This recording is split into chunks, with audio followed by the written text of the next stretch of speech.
Now going to start. Thank you, Shadia. Next slide, please. So we're going to go over our operating agreements. Again, this may look familiar to some of you all. So we want to make sure that we are creating a space that feels safe for everyone and everybody has a respect. Also acknowledging and appreciating diversity of thought and inclusivity.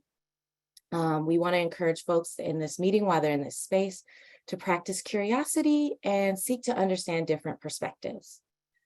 We ask and encourage folks to stay engaged, meaning participating, but I do want to give folks the permission if you need to walk away, to take a break, stretch your legs, get some food, bio breaks, please feel free to do so. Also be willing to experience some discomfort, meaning if someone's point of view maybe you don't agree with or it's causing you some discomfort, that is okay as we're moving through this process together to learn together. Speak your truth, meaning that your truth is some of the truth, and standing in that and sharing your experience and showing up authentically in this space. Be willing to accept and expect non-closure. We may not be able to get to everything today or come to a resolution, and that is okay. And then we want to ask folks to be mindful about sharing the space, meaning the airtime, so others can have the time to speak if they would like to share.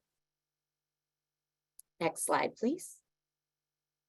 Samantha, thank you for that. Would you mind telling people if anybody has issues with IT, what is our plan? Yeah, sorry. Thank you. Thank you, my co-host, Shadia, for keeping me accountable, which is what we like here. For those who may be experiencing technology difficulties, we will have a separate breakout room and you can chat me and I can help troubleshoot you in the event that you are experiencing any technical difficulties. Hey, Samantha, this is Angela. Can I add one more thing to our operating agreements today? I just want to point out we have a lot of PGE attendees in this meeting today. And the role that we hope to play is to listen, not make decisions, but to be able to answer questions that are asked from our non-PGE participants here. So that PGE be in listening mode. Is that? Yes.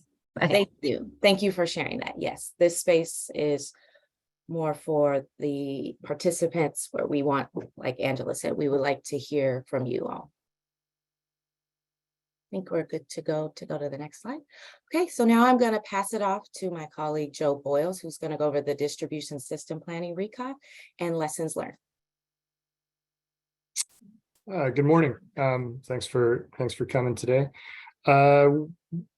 We're going to take a few minutes basically to ground basically the following discussion in things we did during the DSP and things we heard from stakeholders as we went through the process. So I don't want to belabor many of these slides, but did want to kind of call out a few of the key themes. Go ahead, next slide.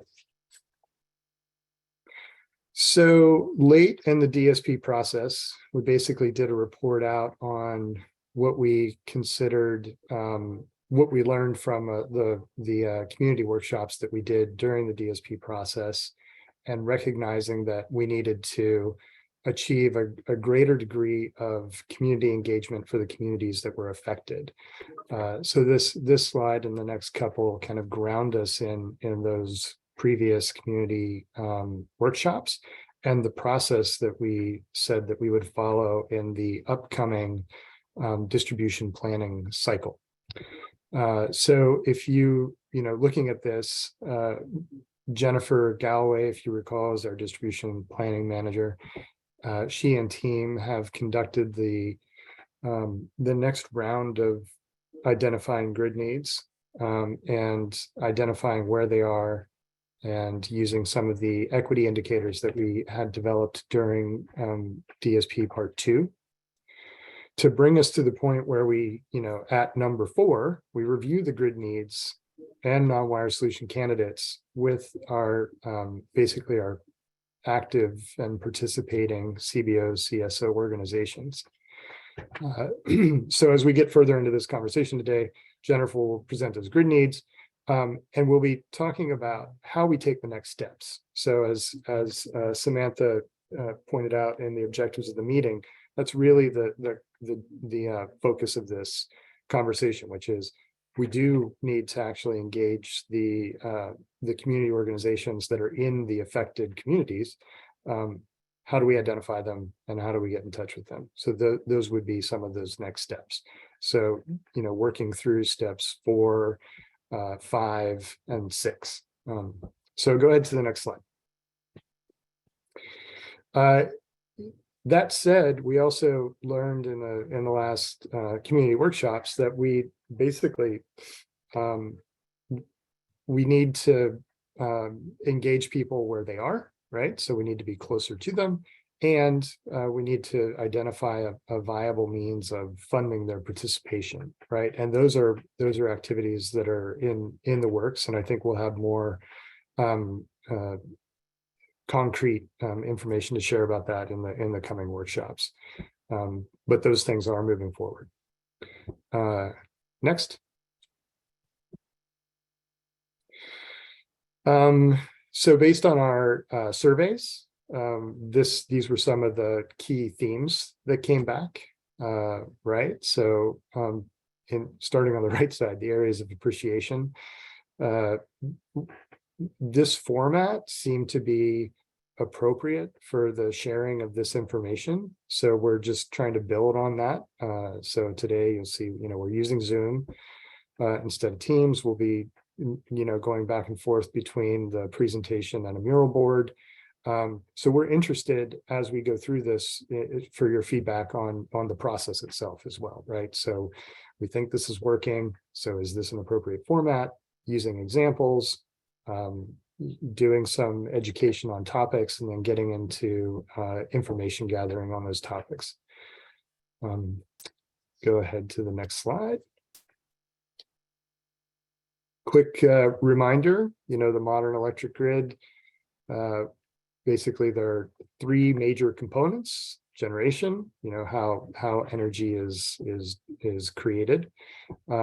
That could be a gas-fired power plant, a solar farm, wind farm, geothermal, hydro. I don't want to leave anything out, but the list is long.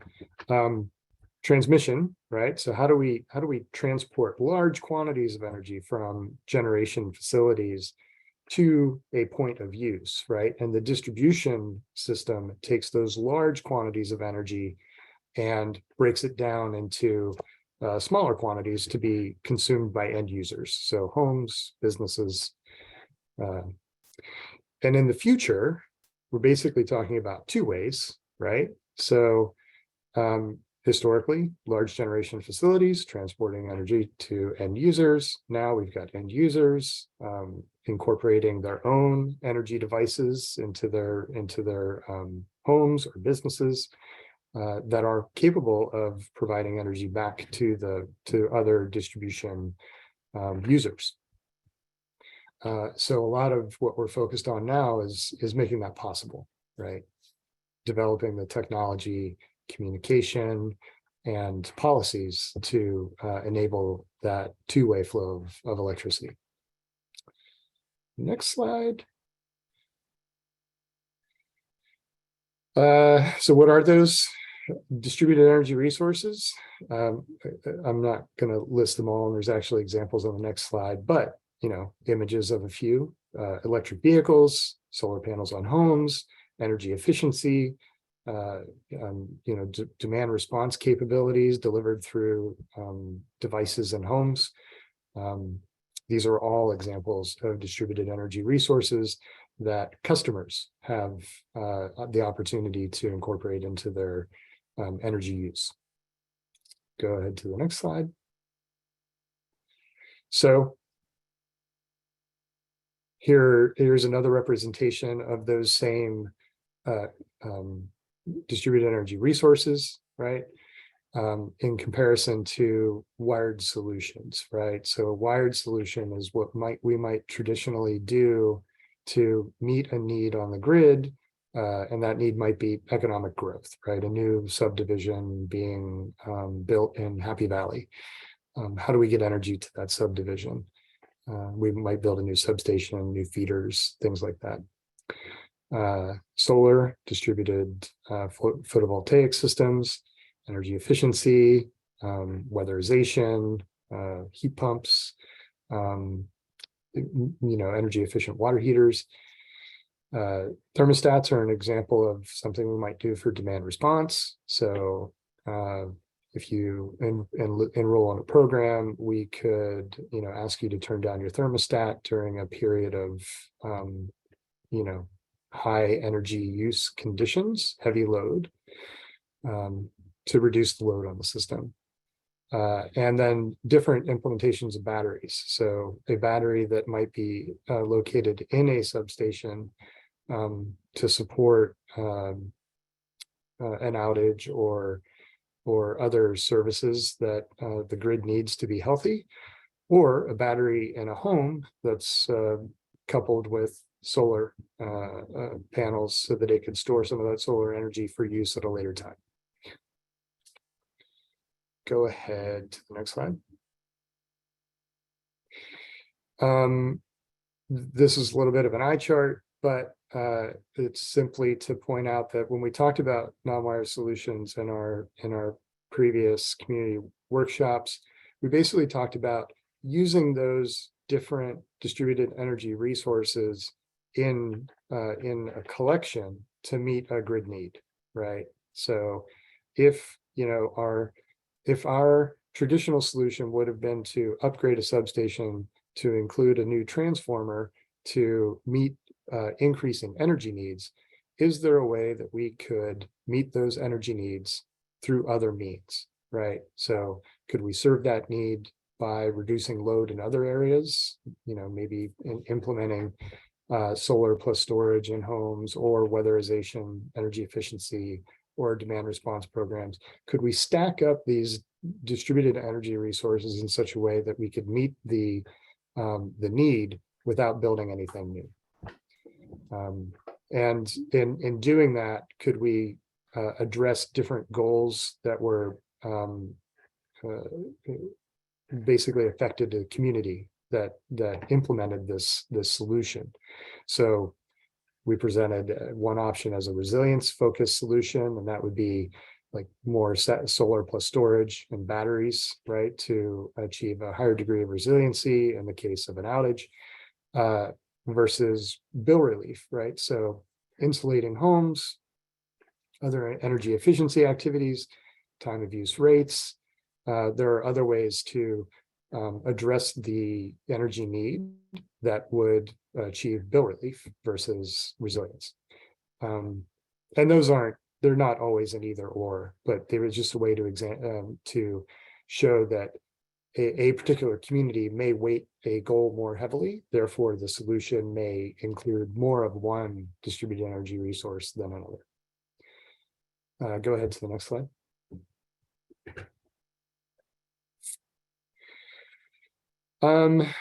We in the course of doing these community workshops and identifying these potential solutions and trying to engage community in co-development of those solutions, this is the journey we're on, right? So the spectrum of community engagement to ownership.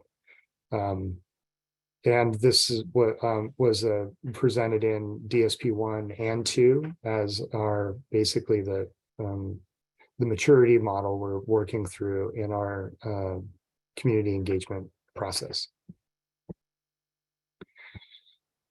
Hopefully we're moving to the right. And the focus areas that we identified in the DSP were developing competency both for PGE, because that is where some of the largest gaps are. How do we actually engage? What's the right language? How do we develop materials? How do we build trust? So developing competencies both within PGE and community organizations so that they can engage in the conversations, right?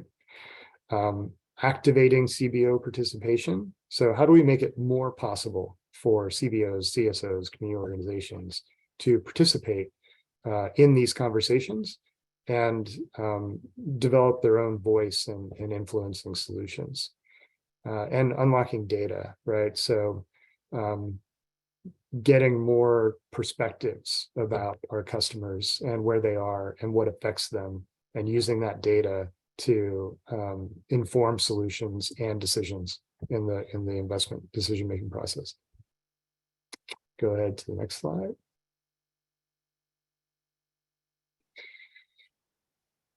Just a kind of a signpost on creating energy equity, right? So fair treatment, access, opportunity, and advancement. In our community workshops, I think we drilled down on each one of these and said, what is fair? What does access mean? What is an opportunity? And what is advancement? So we have those lessons learned and feedback from our participants to build on. Go ahead. So all of that feedback kind of got distilled into this left side, the engagement itself, right? And the non-wire solutions are the avenue for that engagement. Like the non-wire solutions are things that affect communities directly. We're talking about DERs, so distributed energy resources that can be owned by community members, and the solutions themselves being influenced by the goals or objectives or needs of those communities, right? So engagement, we need to develop relationships and multiple channels for communication.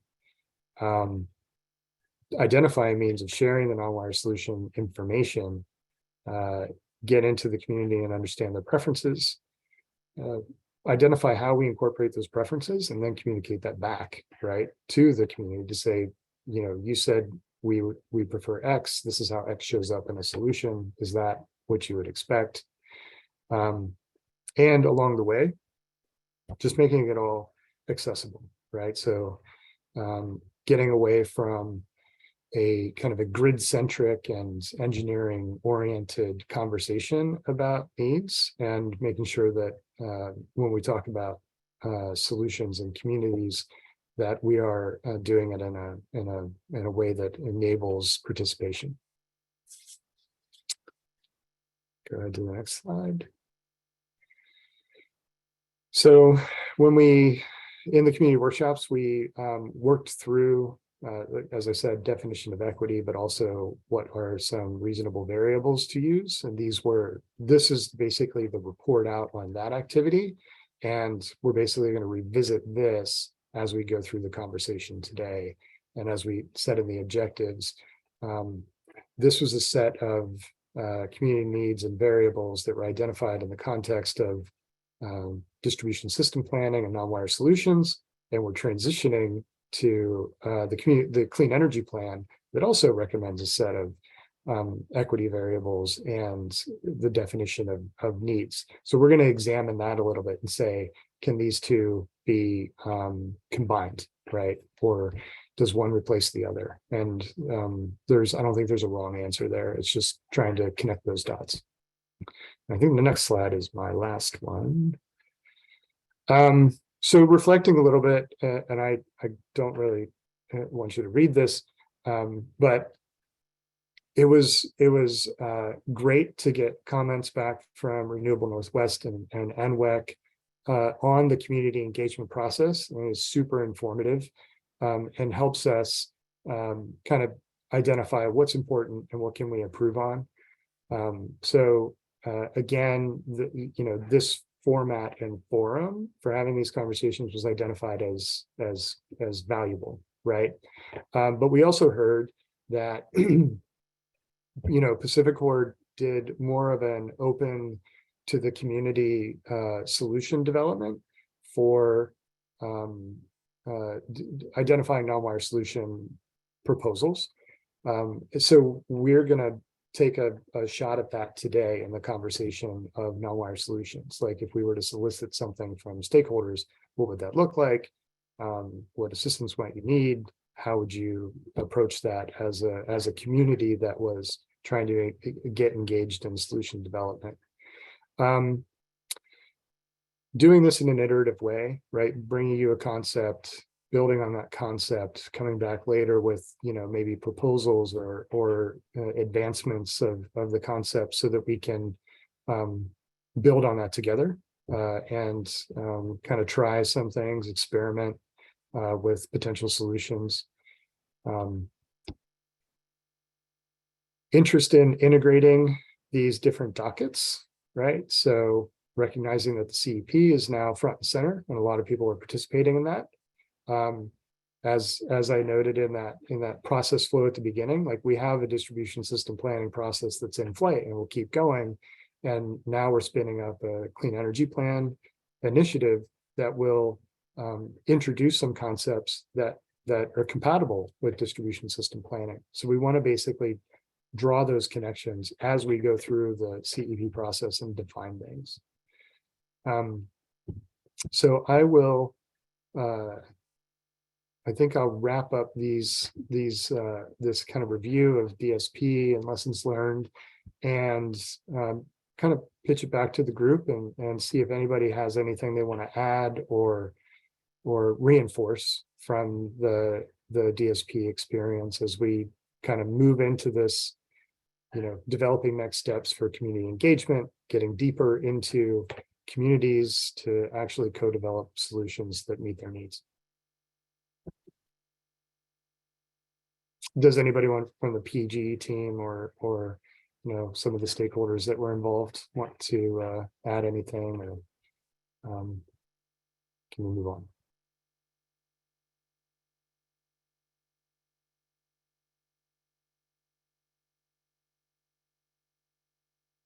All right, hearing none, I think we can jump to the next subject.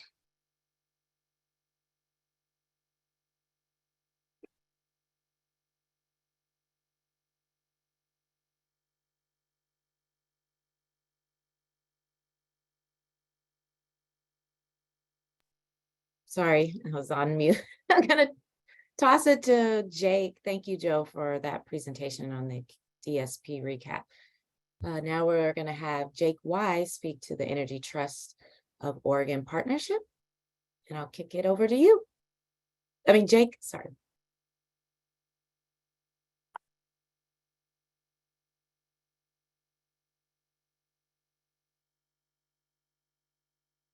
Jake, I believe you're on mute.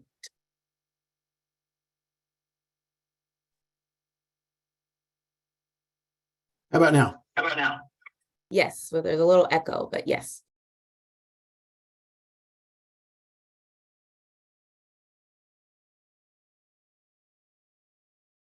Okay, I can't hear anyone, but I'm going to assume that you can hear me. So can we advance the next slide, please? If there are any questions throughout this presentation, please feel free to add them to the chat, and I'll do my best to be responsive. So thank you. My name is Jake Wise, as Samantha said. I'm in a relatively new position as the liaison to the Energy Trust of Oregon, and have had the privilege of working on the implementation of House Bill 3141, which passed the House in 2021. It called for a number of changes policy-wise, but with respect to the Energy Trust, outlined a number of modifications to scope and funding. So then those are provided off to the left. So called for jointly developed utility-specific action plans. Those are action plans that each of the utility funders develop with the Energy Trust, and as a complement to the Energy Trust's comprehensive action plan. Within those action plans, the requirement is that we identify all areas for joint investment in coordinated activities. So it provides an opportunity for us to be more prescriptive in what we seek to accomplish together. Also, per the legislation, and really per the intent of the distribution system planning effort, we want these utility-specific action plans to reflect stakeholder feedback gathered through a public process. I'll speak to that in a subsequent slide. Legislation also introduces 2 new definitions, which I'll speak to in a subsequent slide, and reallocates public purpose charges, or the public purpose charge, which you'll see in a pie chart off to the right. Essentially 1.5% or the energy efficiency spend is separate from the public purpose charge, and all achievable cost-effective energy efficiency can be planned for, pursued, and funded through utility-specific rate-making processes. The work with the trust concluded with the formation of a budget coordination memorandum and the 4 steps that you see top right. Next slide, please. So the 2 definitions that came out of the legislation and were formalized in docket 2195 were the low and moderate income customer parameters, as well as the distribution system connected technology preliminary scope. So for LMI customers are considered those that whose household income is less than or equal to 120% of SMI, state medium income. That is in line with Energy Trust, Solar Within Reach, and Solar and Savings Within Reach programs. Distribution system connected technologies includes, at least preliminarily, smart inverters and battery energy storage that is meant to connect to the grid. I believe these definitions will be revisited by OPC staff in 2023. Next slide, please. So given that this process calls for a enhanced partnership with the Energy Trust, and an expansion in scope per these new definitions, we've presented a timeline here to paint a picture for when we seek to engage our stakeholders in 2023, as well as to communicate that implementation of this legislation took a fair amount of time this year. And so our engagement with Energy Trust advisory councils, the RAC, the DAC, and the CAC, serve to inform the draft utility-specific action plan elements that I'll share in a moment, but was truncated towards the end of the year. So we are bringing this to this audience today to ensure we are casting a wide net and to ensure that we can integrate feedback from all parties. The reason that the Clean Energy Plan filing is included in this timeline is that this forum, the DSP-CEP workshop, is represents I think a new approach to having more holistic conversations and consolidating venues for stakeholders who may be resource constrained. I think it's also reflective of a reality that energy efficiency, though historically has played a role in our integrated resource planning, plays an increasing role in our distribution system planning and program design. Next slide, please. So this is a draft.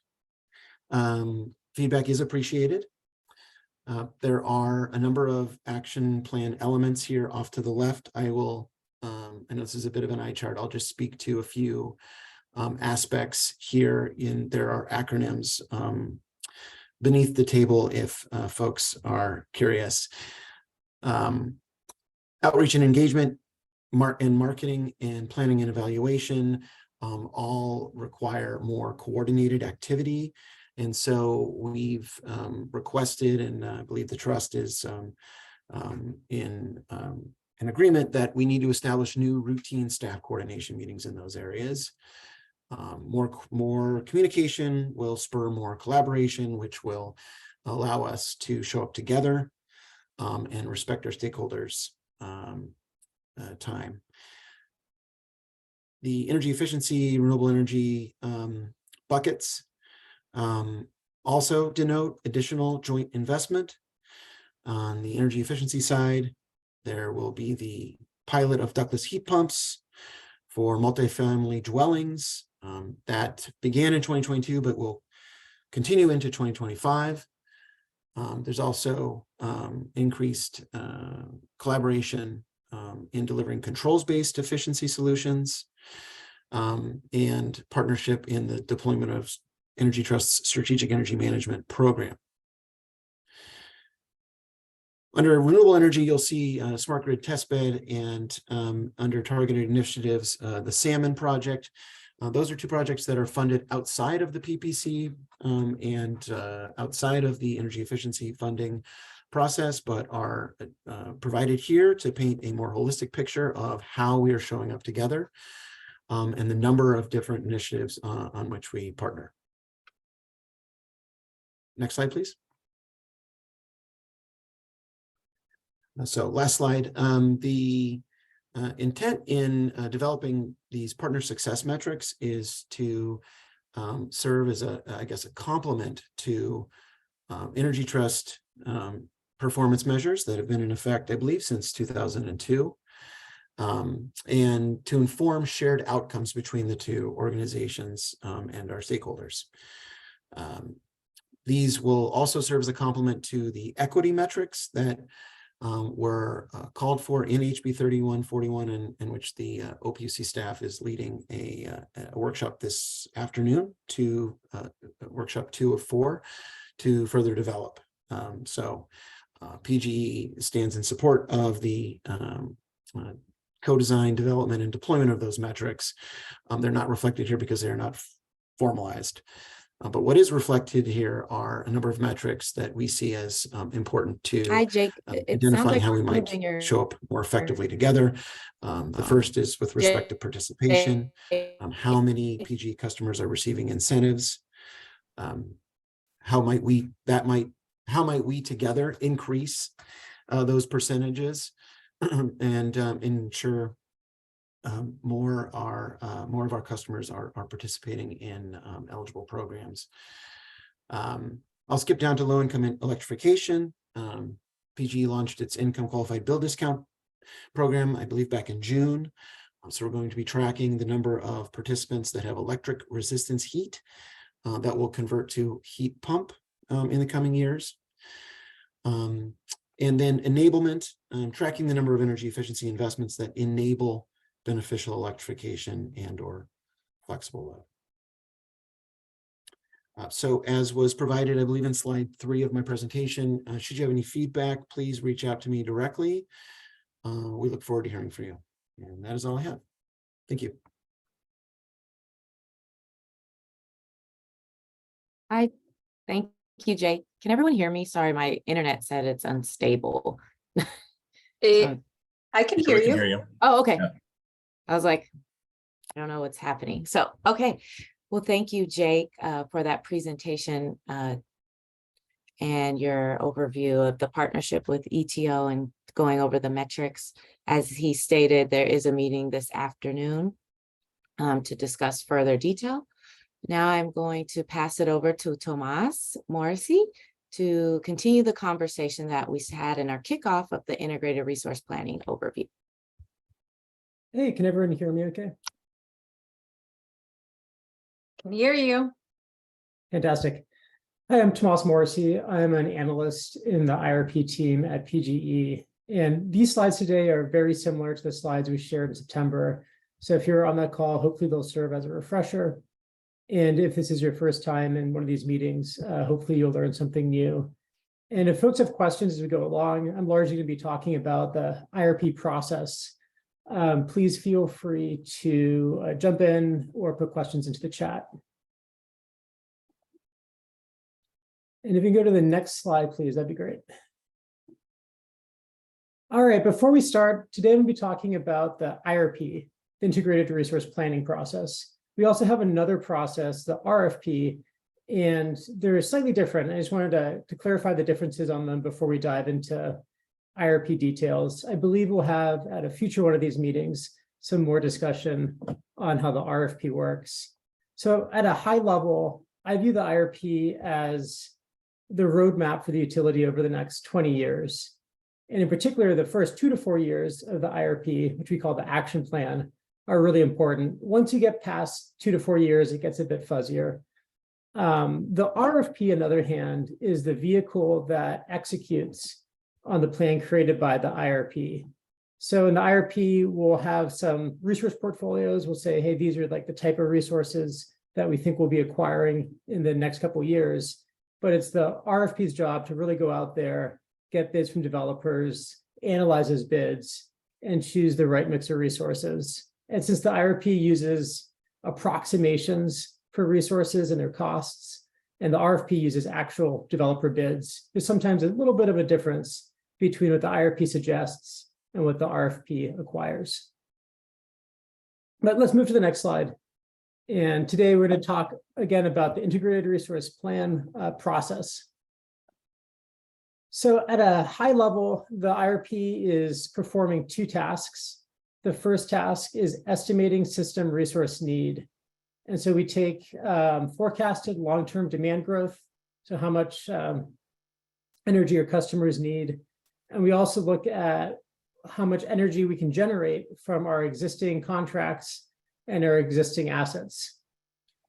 And going forward, we look at the gap between those two. So eventually, our demand is greater than our supply, and we see, oh, we need a need for resources. And that resource need can be for both keeping the lights on, so for resource adequacy, and it can also be a need for resources to comply with regulations like the Clean Energy Plan, both to reduce carbon emissions and the other components of the plan as well.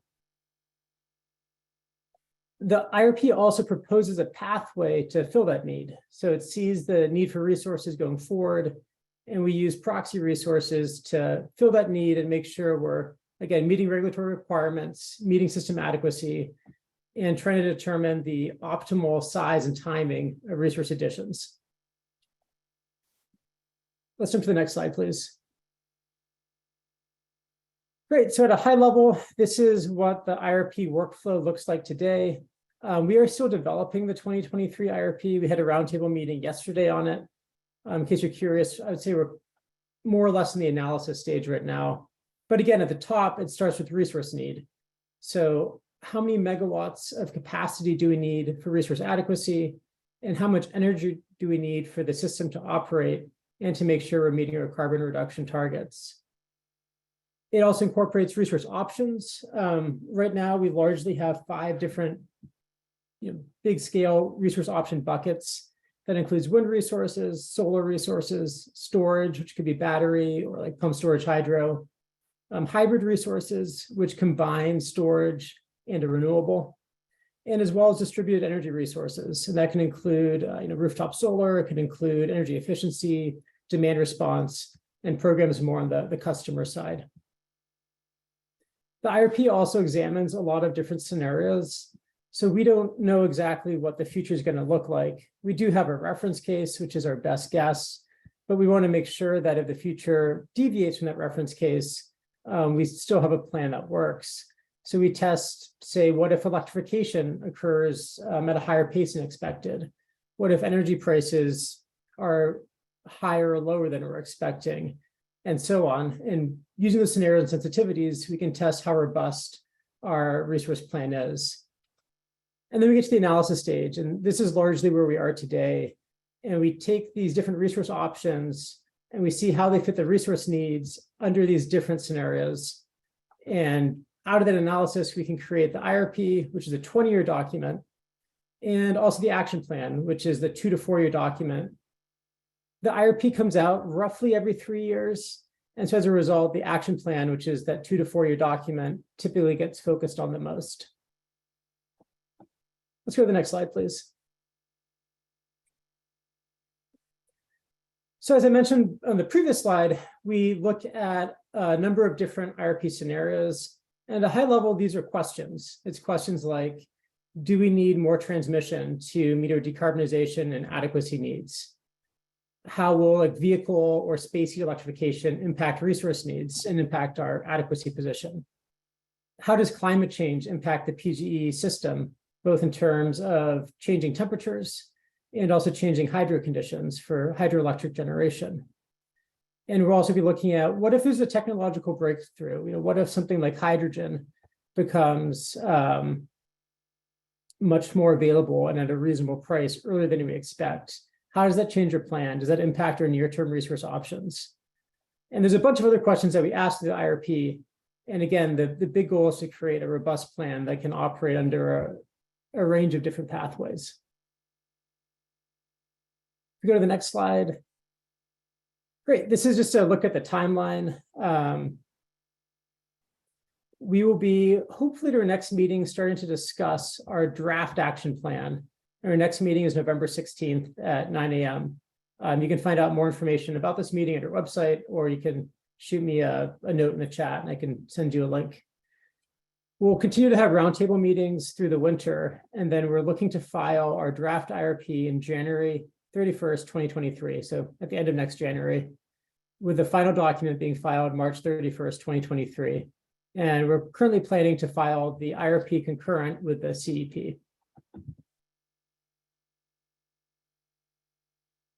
I think that is the bulk of these slides, but we do have some extra time. So if folks have questions, particularly in IRP process, this would be a great time to ask them.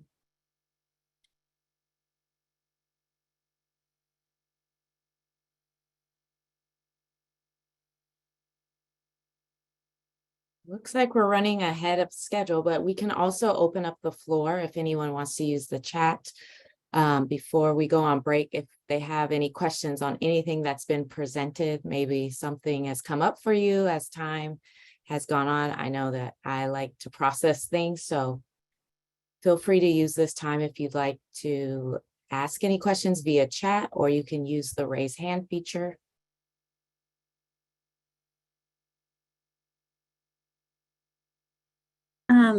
Samantha, one thing I wanted to point out for this group is that Tomas has been gracious enough to come and do these IRP 101s for us, but going forward, we'll actually see a new member of our IRP team, Rainbow, and I think Rainbow might be on the meeting to be able to introduce herself, but she'll be the face for the IRP team going forward in our and I just wanted to, Rainbow, let you introduce yourself as we go through this transition from having Tomas present to this team and then you. Sounds good. Hi, everyone. I am Rainbow. I am a co-worker of Tomas. I'll be coming in to fill in his shoes, and I hope I'll do as good a job as he has done. You, Rainbow and Tomas. Hi. Thank you. We look forward to seeing you at our future meetings. All right, so it looks like we're ahead of schedule. If there aren't any questions at this time, we can go ahead and take a break until 10:50, or sorry, that would be nice, till 10:02 on a 10-minute break.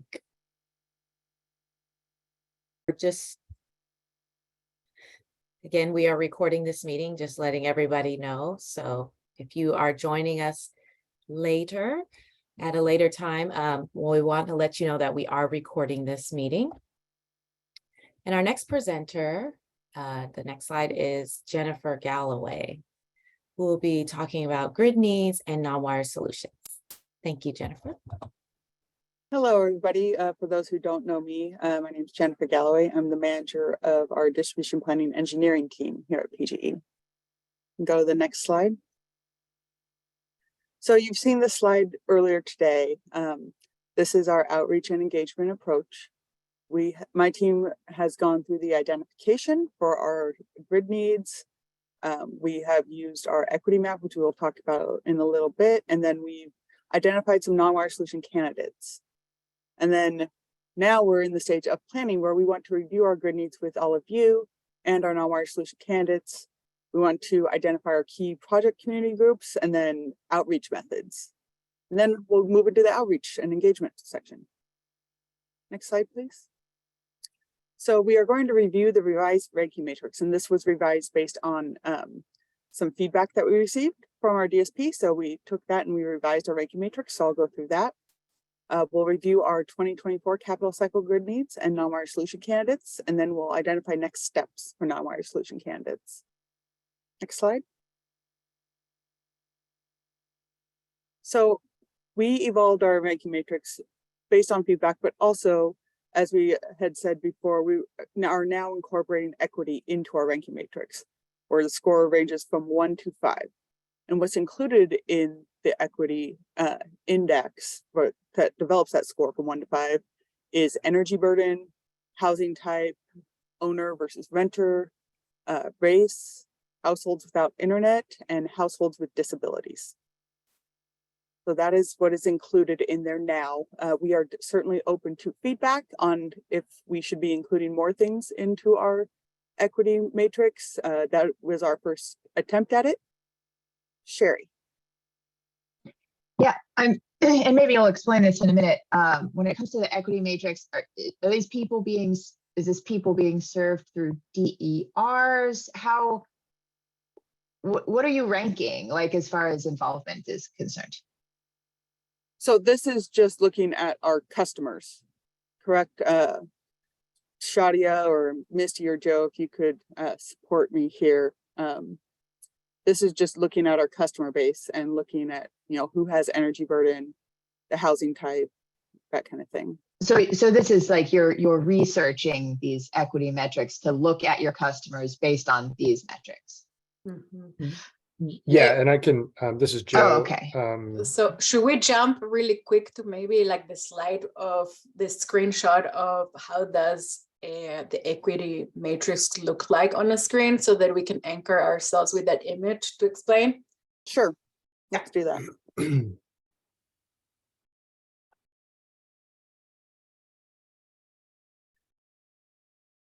Sorry for making everybody dizzy. Okay, this is. And can you guys hear me? Yes, we can hear you. Yeah. So this is a slide that I was going to get to later, but Sherry, we took data from the ACS survey, right, from the US Census, and the DOE's LEAD maps so that's the source basically of the energy burden, housing type, owner, renter, race, households without internet, and households with disabilities. So that's the source of the data. And as Jennifer was saying, this is a kind of a test run of taking those indicators together and putting them on a map to show how they, how that shows up in our service territory, right? So I think it is a pretty straightforward representation of those data sets. Does that answer your question? Yeah. And Yeah, I think so. It's just you guys Yeah. are like Yeah. trying to get a handle on Yeah. these elements of your customer base as a starting point. That's what I was just a Yeah. little bit confused about. Yeah. I was like, metrics to do what? But now I see you're in the research phase. That makes total sense.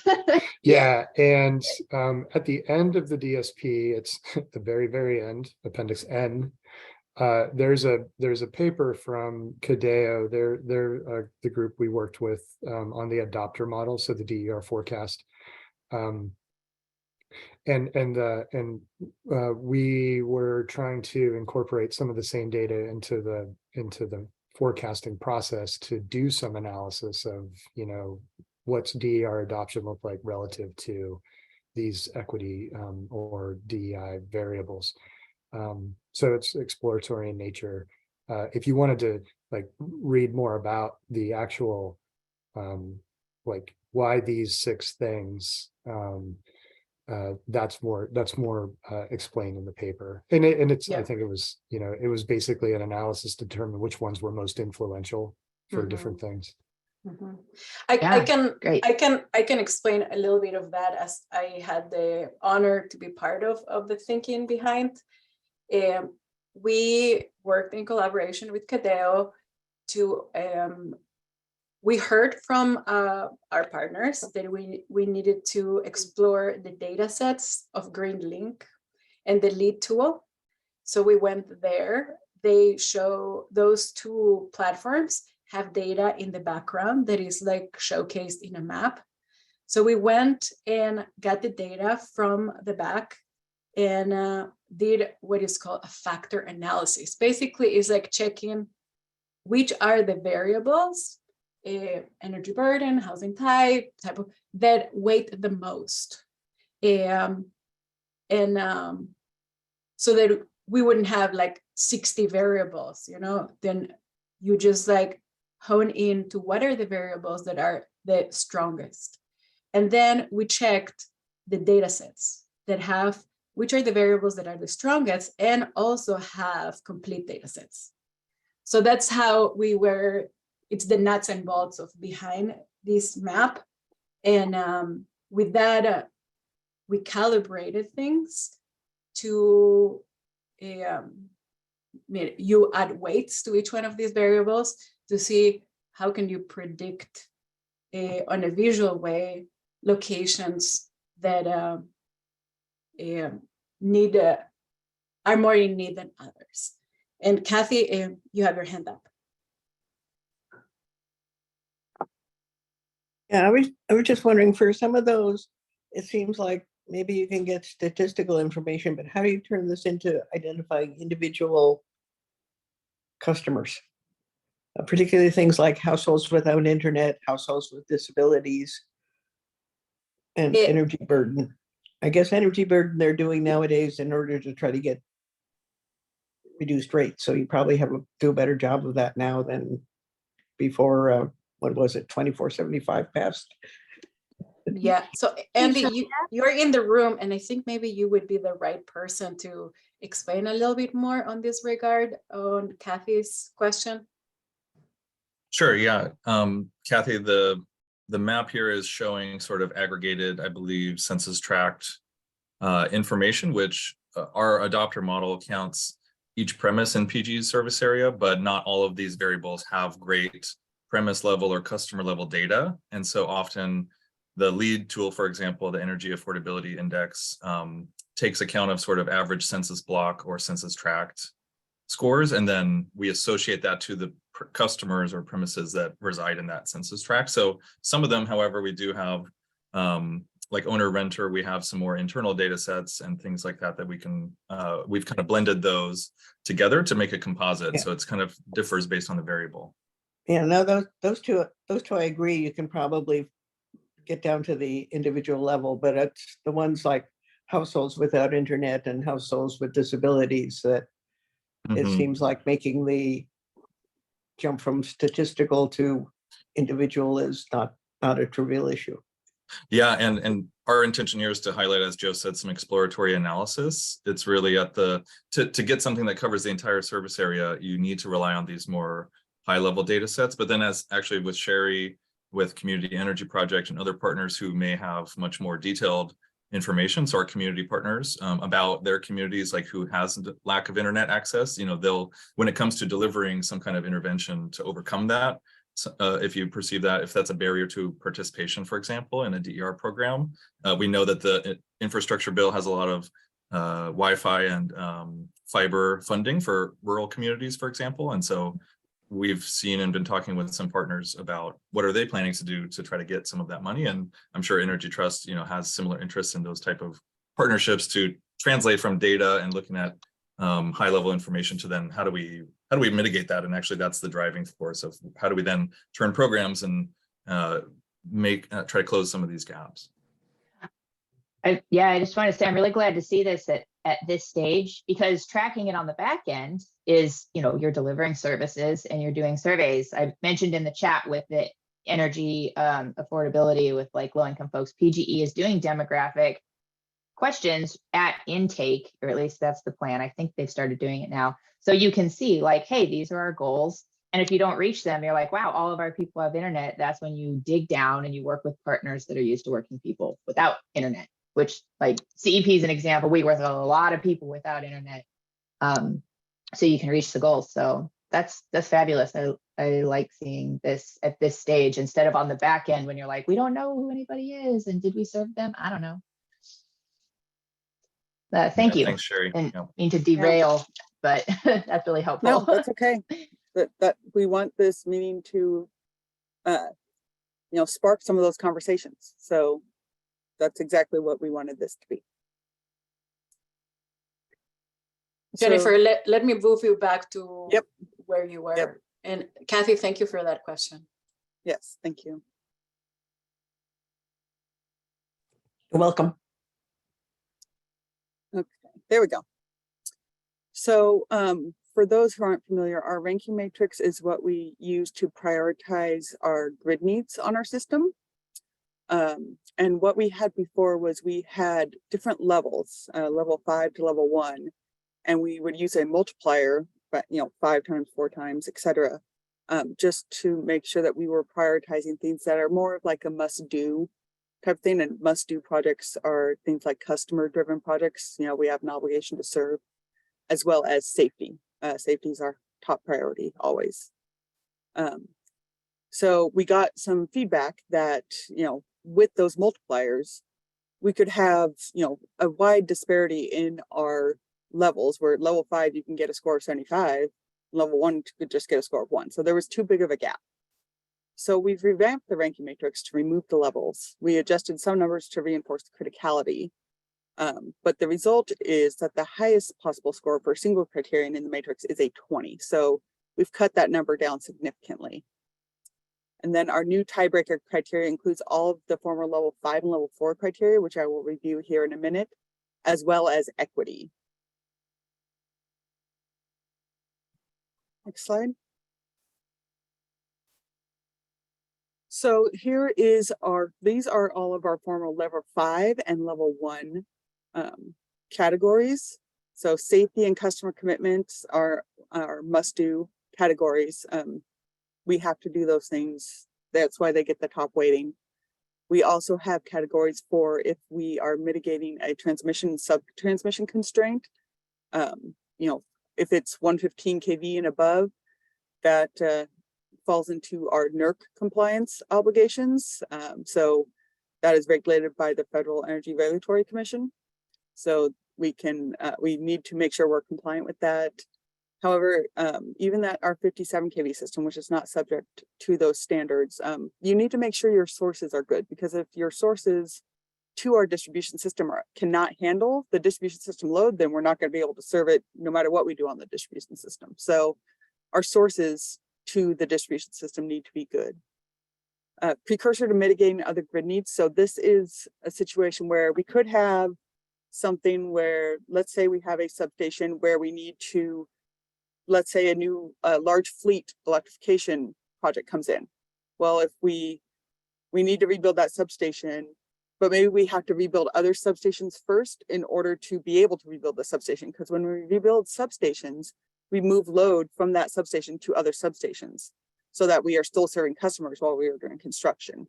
And so that's what that precursor to mitigating other grid needs is. We don't want to have a project locked into waiting for many, many years in order for us to finish something else first.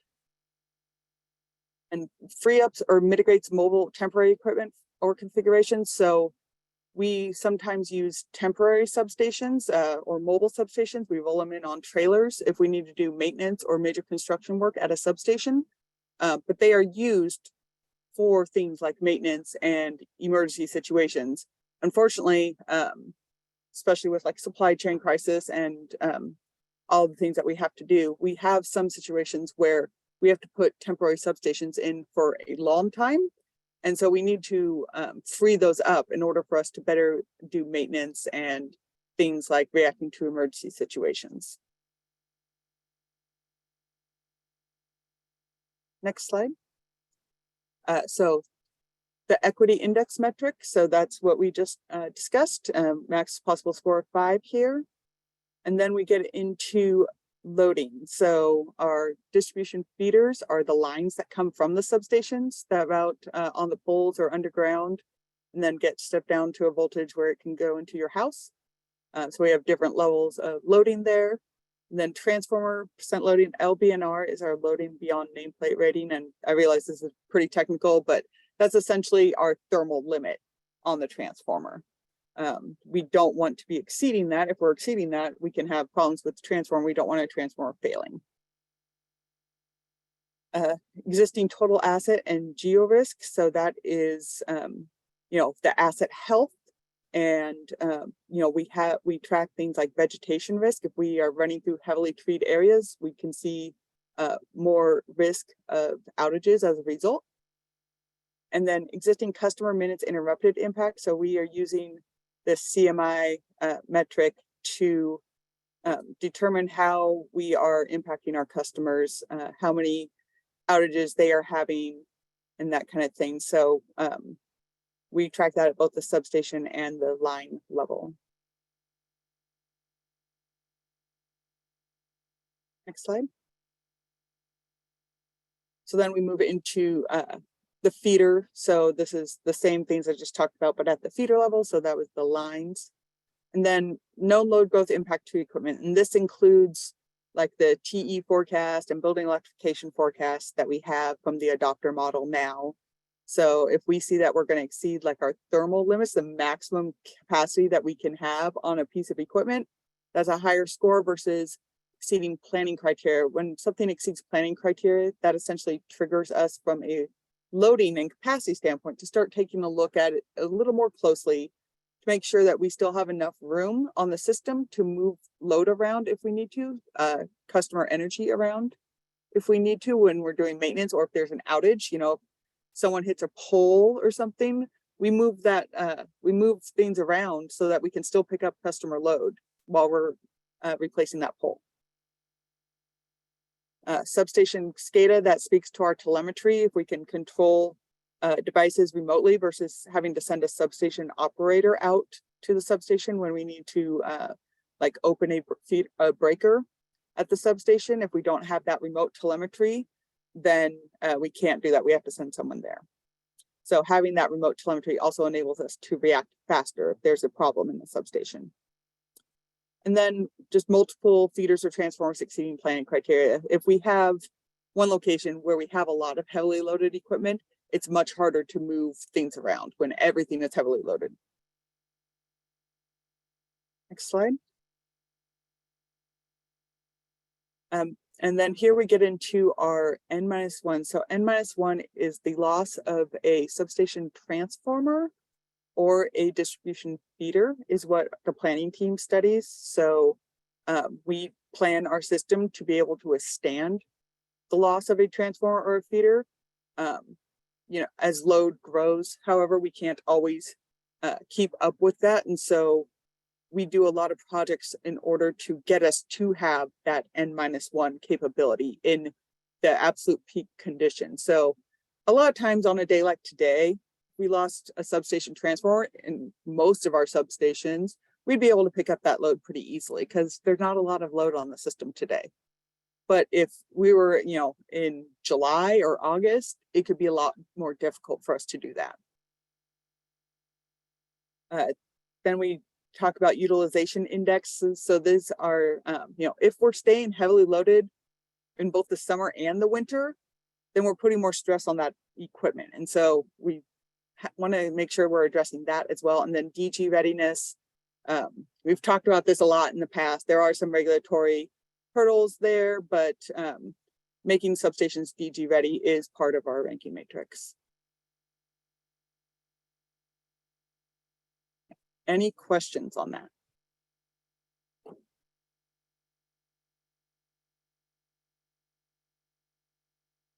Okay, next slide. So now I'm going to get into our prioritized list of grid needs. So if you recall our planning process, it's more than a year long. And part of that is so that we can engage all of you with our new planning process here, engage all of you and go through non-wire solution process.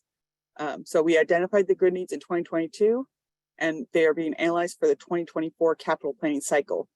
And the capital planning cycles are always basically submitted a year in advance. So we submit projects that would start in 2024 by like May of 2023. And so we're always, a little bit like a year ahead of when a project starts, when we are actually needing to submit for funding. We have prioritized 6 grid needs for detailed analysis. However, 3 of them are customer-driven projects. And this is a lot less than what we had before. And in our DSP, we had 12, I believe. The problem is when we look at those 12 projects, these are all multi-year projects that we have. And therefore, yeah, we submitted for funding in 2023, but we also need funding in 2024, 2025, beyond that even for some of these. And so when we get these new projects in, we don't have as much availability because we submitted so many projects last year. And then we are pursuing additional non-wire solution opportunities for other grid constraints. So I believe Jake talked earlier about ETO and our engagement with them. We are looking at ways that we can, hopefully low cost ways to get some non-wire solutions on our system in areas where we have grid needs, but also areas with a high equity index. Slide. So this is our prioritized list of grid needs for the 2024 capital cycle. We have industrial load growth in North Portland. So this is one of the customer driven projects. You can see that they are starting at 21 MVA and going to 75 MVA. So it's big, it's a big industrial load. And it is a 24/7 operation for a data center. And data centers, their load does not cycle as much as like a house would, where, in a given day, load increases, in the summer, load increases, and then it peaks, around 4 p.m., 5 p.m. And then it starts dropping off as, people start going to bed and that kind of thing. Whereas data centers, it's not so much that way. They stay pretty consistent all day. The only exception being like their cooling load for if it gets really hot, they're able to back that off a little bit. But data centers stay pretty flat. So it's difficult to address data center load growth with something that is, an intermittent resource. Industrial load growth in Hillsborough is our next one, also a new data center. This one is a very large one, 14 MVA in 2025, but growing to 162 MVA in 2027. So it's a very large one. Again, another data center. This third one here is we have a substation out in the Eagle Creek area, which is north of Estacada. We have some safety issues as well as aging infrastructure, and we do not have SCADA telemetry. But we also have voltage, under voltage issues when we lose a substation transformer. So because safety and aging infrastructure is our primary driver, the timing and duration of the need is 24/7. Then we have yet another data center, industrial load growth in Hillsborough, more at our West Union substation. What we need to do there is we need to upgrade some existing substation transformers in order to serve that new load. And that is 40 MVA, so it's pretty big. Most of our standard transformers are 28 MVA, so this is more than even just one substation transformer. The next two, which we will go into more detail, I'm pretty excited about these two because we are in Southeast Portland. We have aging infrastructure, lack of telemetry, overload, and we also have high equity needs in this area. These are generally issues in the summer between 3 p.m. and 7 p.m. But again, we have this aging infrastructure and lack of telemetry, and that's really a 24/7 problem. Next slide. So this is Arleta, Holgate. So those are the names of our substations, our Arleta substation and Holgate substation. These substations are adjacent to each other in Southeast Portland. Like I mentioned, heavy load equipment, aging infrastructure, lack of SCADA telemetry. So we cannot monitor the substation and the asset health in real time. Next slide. So the traditional grid needs here are that our Arleta, one of the substation transformers at Arleta and also a feeder exceeds the planning criteria. And then we have a feeder at the Holgate substation that also exceeds planning criteria. Because these are adjacent substations and feeders, these feeders tie to each other. So when we're moving load around, we move load from like Arleta to Holgate and Holgate to Arleta. But they're both, you know, if we have heavily loaded equipment at both, this is one of these situations where we have this condensed area with a lot of heavily loaded equipment. But we want to combine them into one grid need and have multiple components for an ultimate solution. Next slide. So just kind of high level going through like the ranking matrix here, we have no known safety issues at either substations or any customer commitment, no compliance or sub-transmission drivers at either substation. This is one of these situations where we need to make sure that we are unlocking capacity like at our LEDA in order, but to do that, we have to rebuild Holgate before LEDA. But we have to rebuild Harrison, our Harrison project that we submitted for 2023. We have to do that before we would rebuild Holgate. The temporary equipment that I talked about, we don't have room in all of our substations to put a temporary substation in there when we're doing maintenance or doing major construction. And so we have to move those customers to other parts of the system and other feeders. And this is one of these situations where we need the Harrison project to be done so we can move load from Holgate to Harrison so we can rebuild Holgate.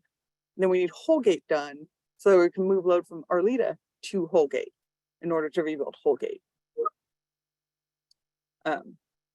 Yeah, we don't have any, like I just mentioned, no existing mobile or temporary equipment at either substation. Like I also mentioned, both substations have the top equity score of 5. They are also significantly aging infrastructure. Top 10 for Holgate, top 30 for Arleta of total substation asset risk and geo risk. Both substations are also in top 10 of customer minutes interrupted. And both substations lack SCADA telemetry and are not DG ready. So our new standards, whenever we go into build a substation, we put in the protective equipment in order to enable DG readiness. Next slide.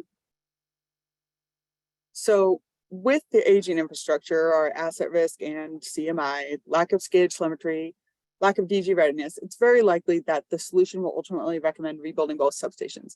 We also, looking at our DER forecast from Adopter, we see a lot of electrification load growth in these areas. And so we need to account for that, and we are accounting for that when we're ultimately going to be developing this solution. However, we have the substation piece, but we also have things like feeders and our N-1 capabilities to move load around. We want to evaluate these non-wire solutions to address those kind of constraints. And we want these solutions to be beneficial to the community and meet the needs of the community. So what we want from you is who in the community we should engage and what is the preferred method of engagement. And I believe if we go to the next slide, Shadia, we are going to jump into a mural exercise. There you go. Time to play with technology. I posted on our chat on Zoom the mural board link. Please give me a thumbs up if you're able to see it or if I should post it again.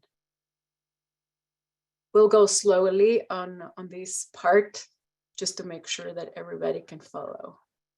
And Shadia, before you get into the exercise, I wanted to mention that over the summer, I had the pleasure of interviewing a few of our CBOs, and they provided feedback to create a more interactive experience in these learning labs that we were going to utilize the mural board tool. I do want to offer other additional options if mural board does not serve you well today. You can feel free after this presentation. We will, as you have a copy of the deck, you can send out your answers to our CEP at pgn.com as another way, or you can type your responses in the chat if you feel comfortable to do so. One feature in the mural board is that you can be anonymous.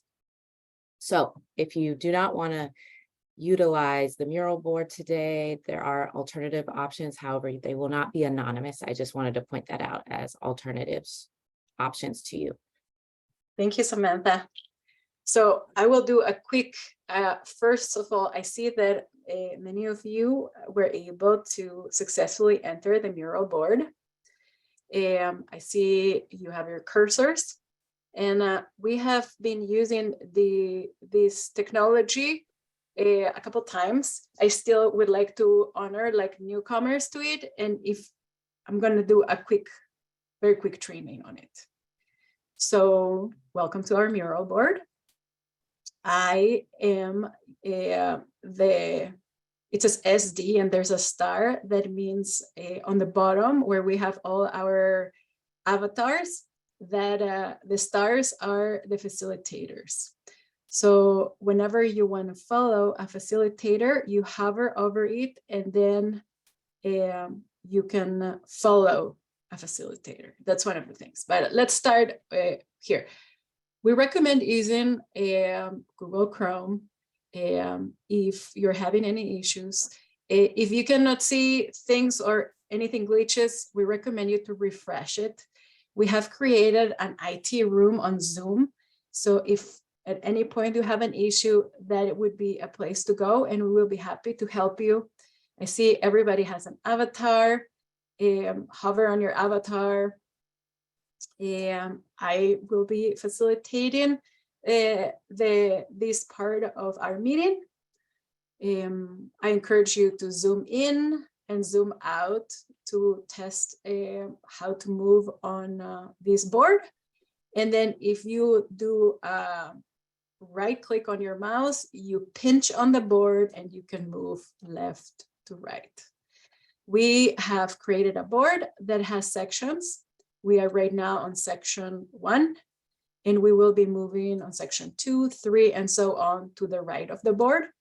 I encourage you to, so I am going to hide the cursor so you can be fully anonymous, and I will summon you to follow me. So Hey, Shadia, before you, sorry, I had my hand up and you probably Sorry, I cannot didn't. see that.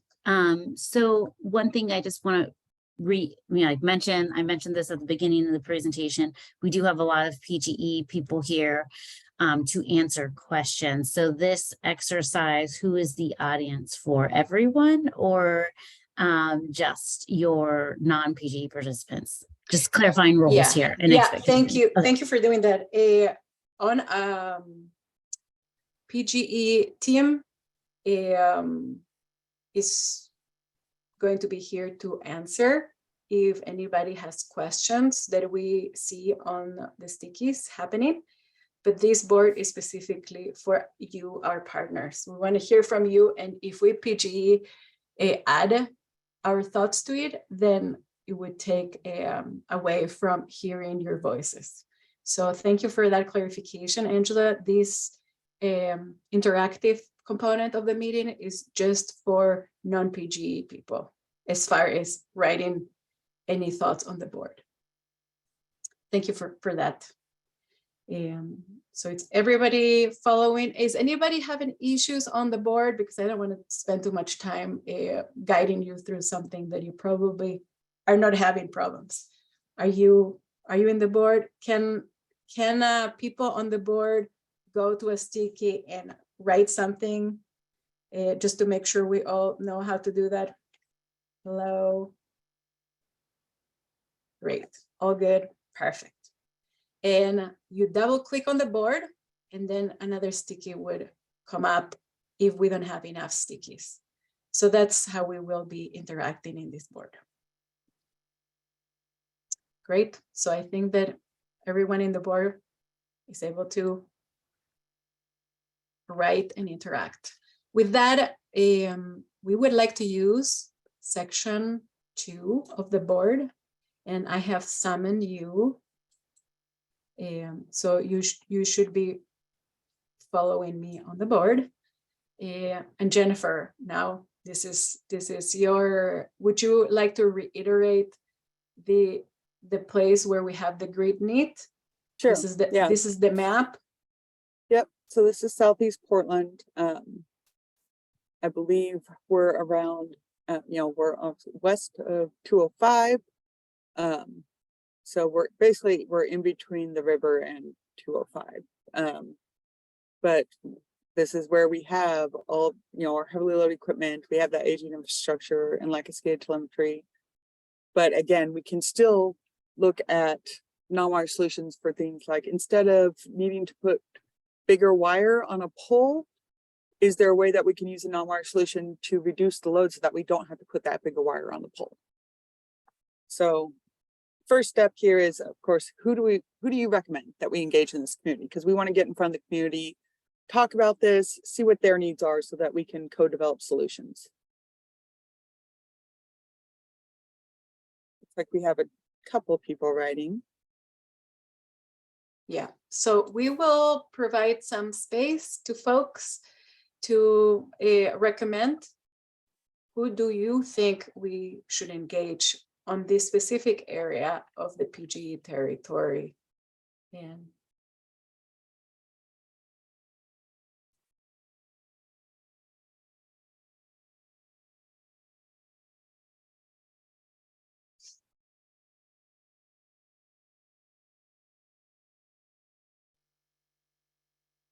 This is Samantha. I just want to chime in. Thank you so much for participating, because this is really helpful in the work that I do along with my colleagues, Shadia, Jen, and so forth on my team. So it's really helpful. Thank you.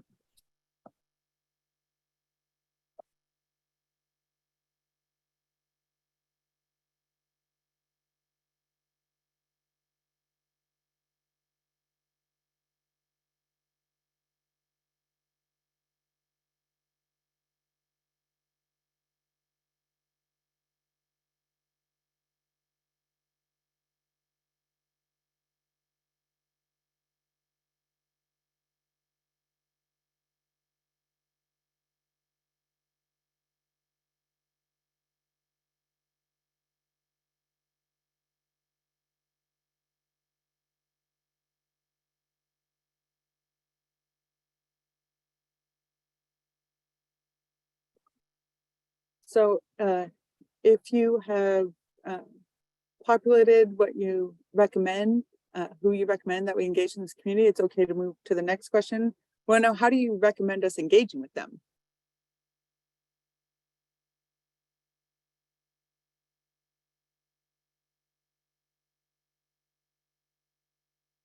Sorry, when you say how, are you talking about like actual methods like mailing versus focus groups? Or are you talking about how, like, what would we talk with them about? Like how could mean a lot of different things.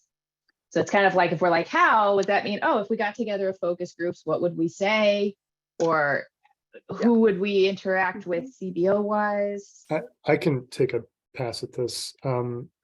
I'm not going to ask Shadia to go back to the slide, but if you if you recall the 9-step process, the one where we're in the middle and we're trying to do like steps 4, 5, and 6, present the grid needs, identify who in those communities we work with.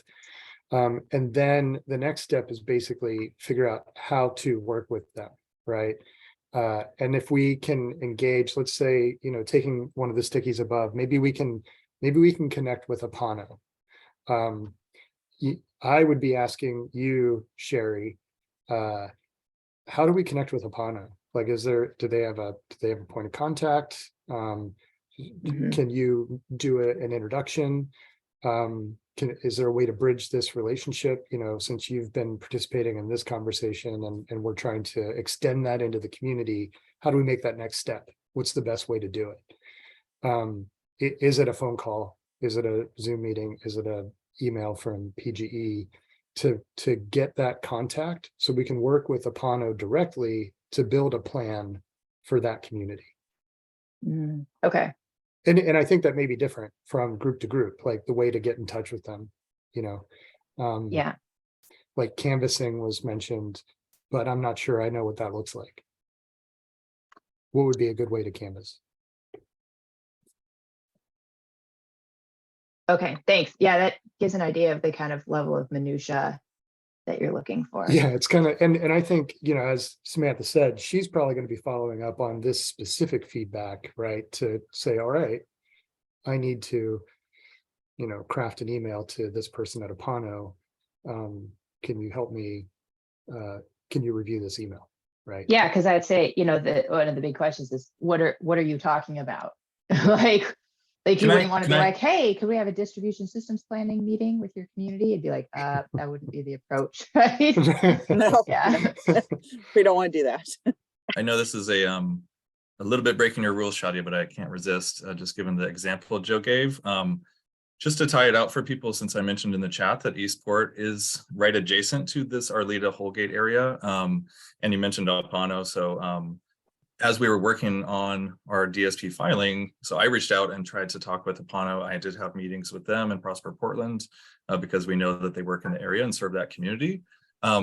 The timing, and I'm mentioning this mainly because there's also Energy Trust folks on the phone, and I think we all just kind of benefit when we're being open about communication about how best to serve our communities and not overtax them and ask them to come to different venues and kind of repeat information. So what I heard from that meeting was that Energy Trust is working with Apano as well, and a number of other community organizations, and the Portland Clean Energy Fund money is being used, and there's an ability to sort of target the emergency heat response money. There was some questions that I think we still need to close the loop on with Apano and others, not just using that example, but since it's particular to this case, about how PGE, Energy Trust, and different funding streams are kind of all blending together for these sort of very related things. So I'll just offer that to the group as you continue. So it is kind of more, and like Joe said, that's an example, but it could be broad, could be precise here about if you know someone that we should reach out to and what they're doing and how this relates. And sorry, Marley, go ahead. You know, I was also going to respond to Joe regarding the canvassing comment that I put in the sticky, but I don't think canvassing necessarily has to be a going in. My comment just looks like just lines from my screen, probably because it's a lot, but it doesn't have to only be sort of going into the community and doing sort of like a house to house knocking. Who do you know in the community? I think a hybrid or like a mixture of that plus sort of, you know, looking online, seeing what groups are registered in the area, contacting them, seeing if they are available to help in this process. And if they don't, do they know somebody in the community who would be interested in engaging in the process? And like how Sherry was just reflecting on, the how to engage can be tricky. I think it'll really just depend on who you're talking to. So I think there would have to be some flexibility on PGE's part to be able to respond to the needs and level of understanding of the communities or community member that they are speaking with. I think, though, one way to get the conversation started is to make sure that you convey that there is something in the process that the person or group that you are speaking to will benefit from, and in a way that they understand it, so that they can see reason for engaging in this work and in the conversation.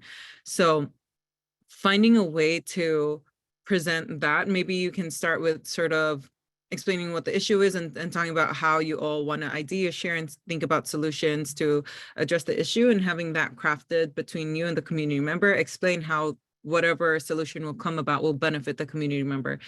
I think that it would be helpful in getting the community started, but again, it will take some flexibility to meet the needs of who you are talking to there.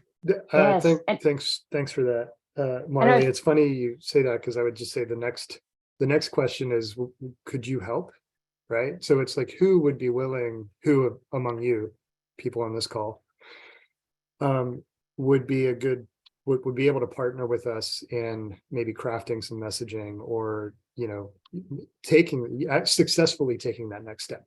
Like, how do we actually do this well? And can you help facilitate that, either through reviewing materials or even attending a meeting or setting up a meeting or something like that? I think, like, to add to what Marley was saying, so like if you were to approach a group, and I don't know Apano that well, CEP doesn't work directly with Apano, but if you had a group that was like, hey, we're extremely worried about disaster preparedness, then that would be like some of the approach I would take, right? Like, look to the CBO's mission. Like, CEP is easy because we have an energy mission and we work with vulnerable communities. So your message to us, if you're approaching us for the first time, would be like, hey, you know, we want to gather a group or whatever your ask is. Say you wanted to have a workshop or gather community for a focus group or something, and we're like, we really want to gather people to talk about their energy needs and how we can address them and how we can keep people's power on and how people can get services that are going to help them with, you know, the climate crisis, with energy affordability, with keeping their lights on. Like, you know, like you would look at our mission and pull from it the overlap that you have. Like, because if you were to, if I was working, say, at the Oregon Food Bank, I might be like, what does that have to do with anything that I'm doing? Like, and so, you know, I think, you know, it's that piece where you're like, how can I make connections between what our mission is and what your mission is? And, you know, oh, because we want to serve people with low food security. That's one of our equity goals. I mean, it's not, but, you know, like, or whatever your issue is, like, as a general rule, that's how we work with partners and help them to, we ask people to help us do our jobs all the time at my organization. That's like the approach we take, which is hard to put in a sticky note. So there, it's recorded. Thank you, Sherry. I find that very helpful, and Marley as well. Oh, Marley, you have your hand up again. Yeah, just really quickly, I think how Sherry framed that is really important, that we could sort of, I want to just expand on a little bit. She used the example of, I think, resilience. I can't remember, apologies if it wasn't resilience, but even asking what their biggest concern about their energy system is, or what their needs coming from energy looks like, and then framing that in a way that the DSP work stream and conversation can help to address that concern. If it's just totally not related to DSP and what DSP can do to address their concern, then you can bring in okay, we'll take that into consideration. We are faced with this, and then bring in the conversation regarding DSP, but having them express their concern and finding a way to tie the DSP work to address a part of their concern, I think will also be really a really helpful communication tactic to get the conversation going, and also to actually address community concerns. I also put my name here, and then of course we would like to, or at least I would like to iron out what that would look like, and then depending on the level of need, but I would certainly want to help ensure that communities' needs are addressed through this process with you all. Thank you. Hey, Marley, this is Angela. Can I ask a follow-up question on your comment? Absolutely. Yeah.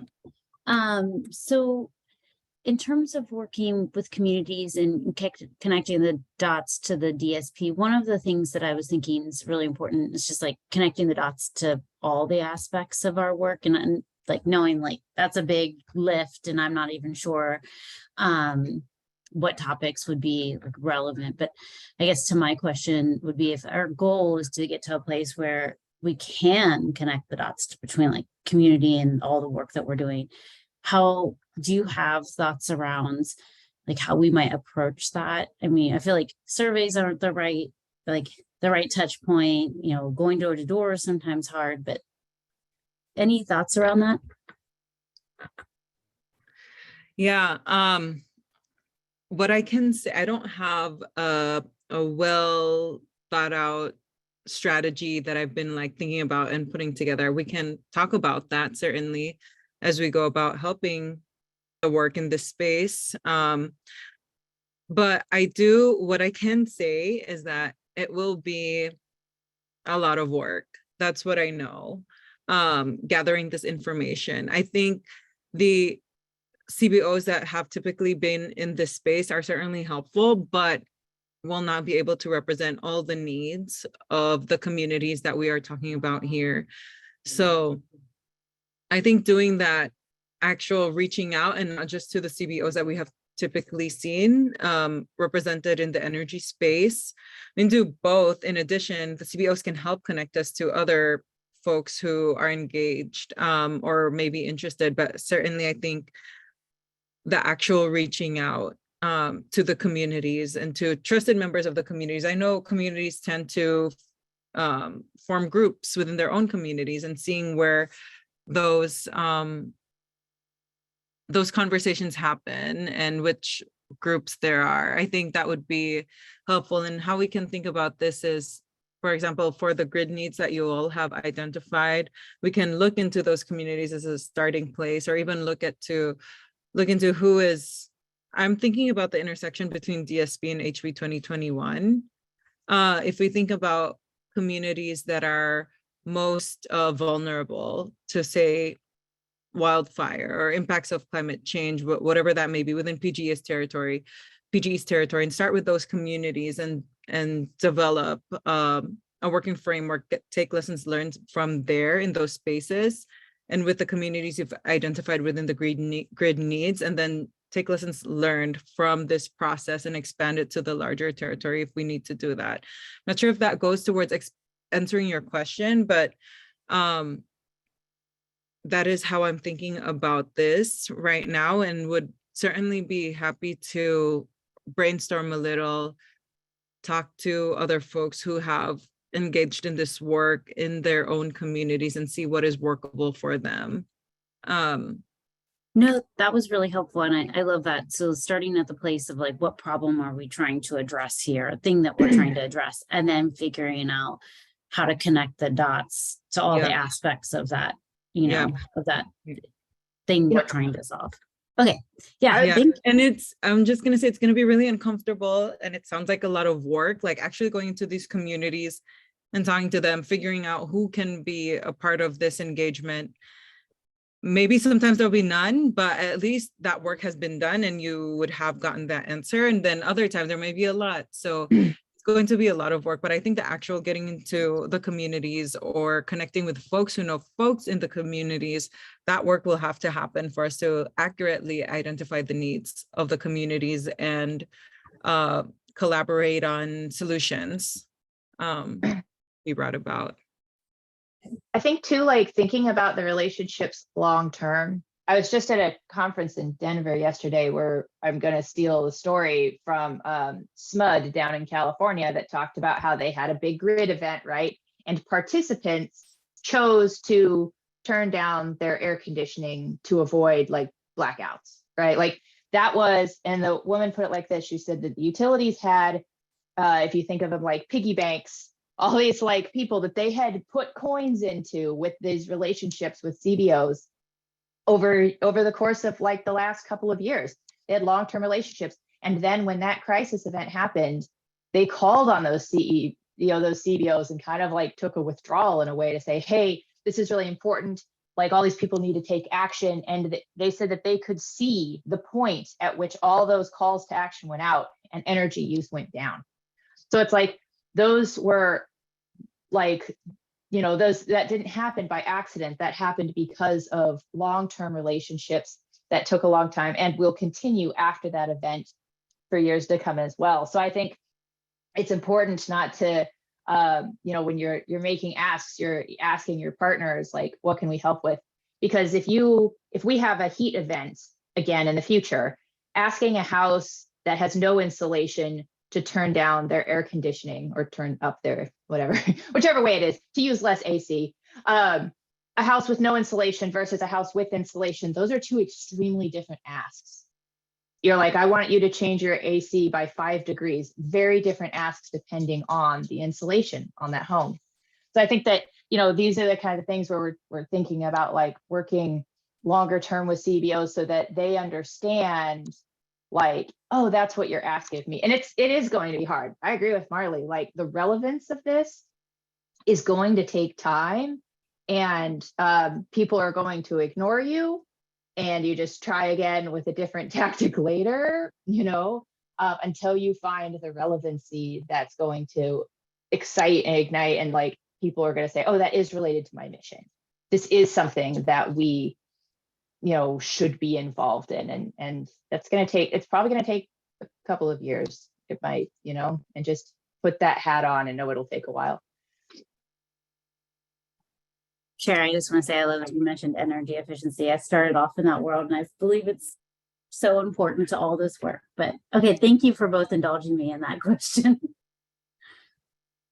Yeah, and I appreciate this conversation a lot, especially from the engineering perspective. We haven't thought this way before. But for me, it's something that's really exciting versus, the plain old traditional, do this, we're going to go and build, put it big a wire, done.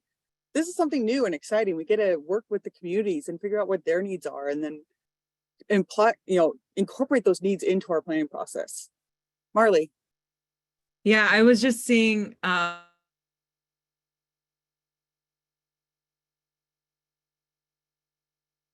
to think about also.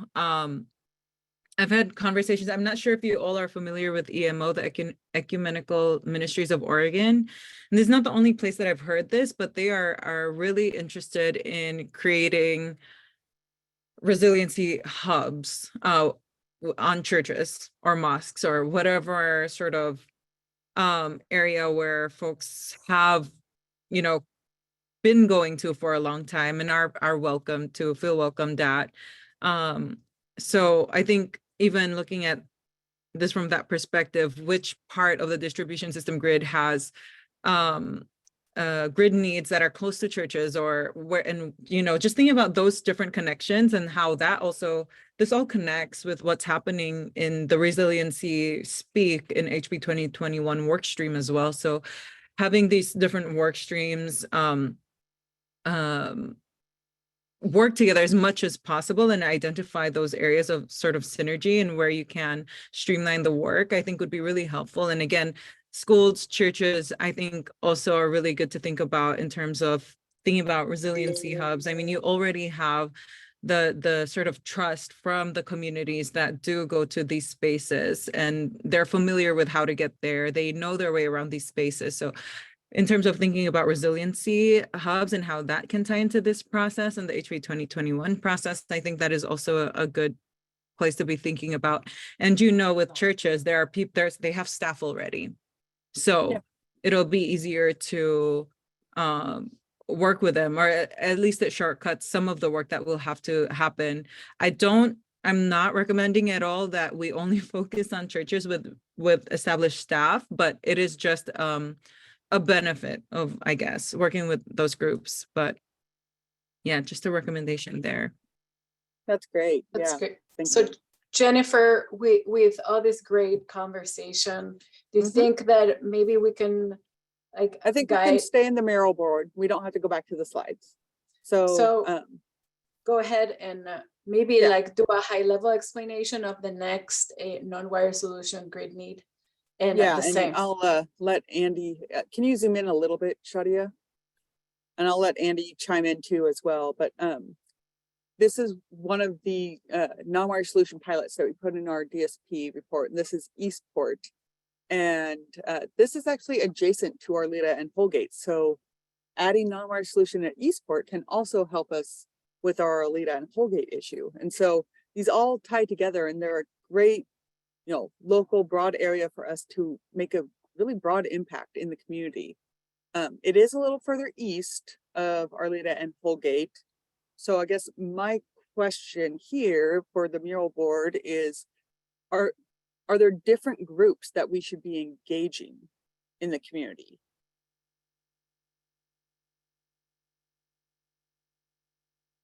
Or are they the same as Arleta Holgate?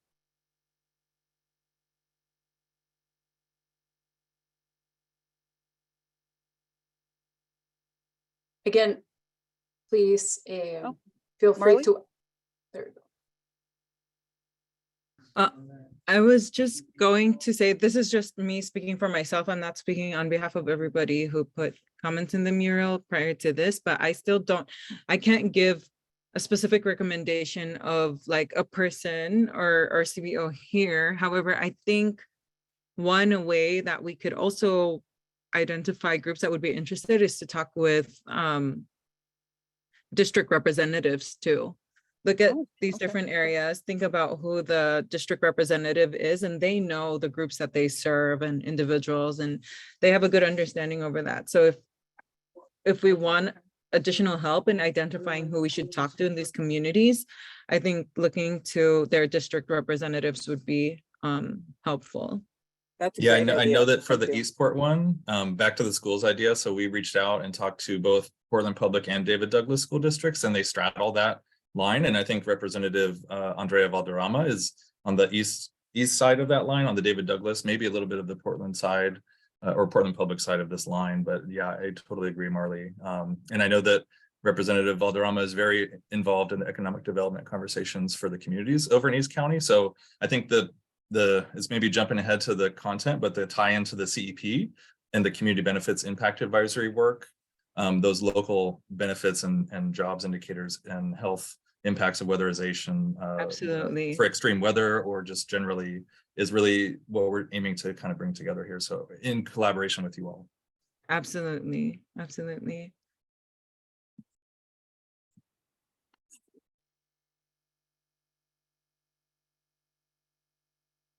So my perception is that maybe how we recommend engaging with them, it's kind of already been covered with Arleta Holgate and that stuff. So don't know if we need to go into that, but if there are different groups to engage with in the community, by all means, love to have those ideas.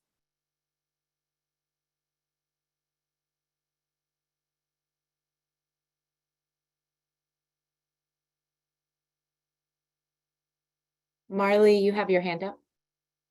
Oh, sorry, that's left over, but just to respond to Angela's question in the chat, the one Samantha put in the chat is the correct org that I was referring to. Yeah, leftover hand. Great.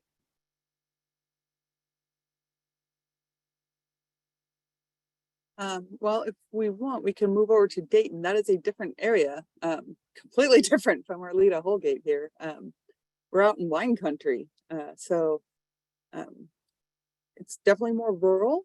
We have potential for irrigation projects, like this says here, both energy efficiency and direct load control. So this is southwest of Newburgh, definitely wine country and emerging technology to maybe serve that sector. So for this area, which is, like I mentioned, very different from our Arleta, Holgate, and Eastport areas, are there known groups that you recommend that we engage with in this community?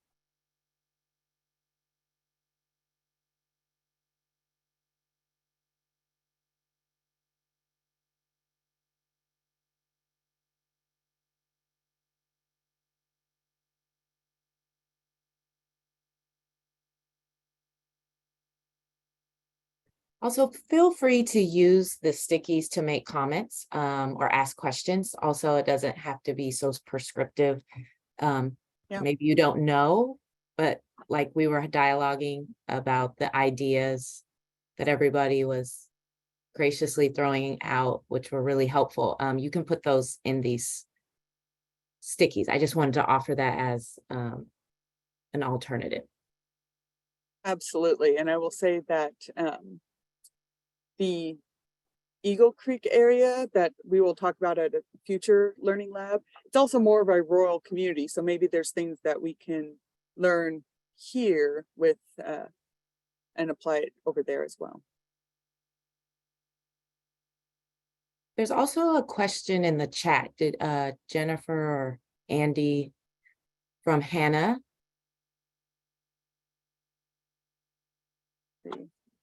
I don't understand the wine country bullet and how this community is more desirable for emerging technology than the other areas. Andy, do you want to address that?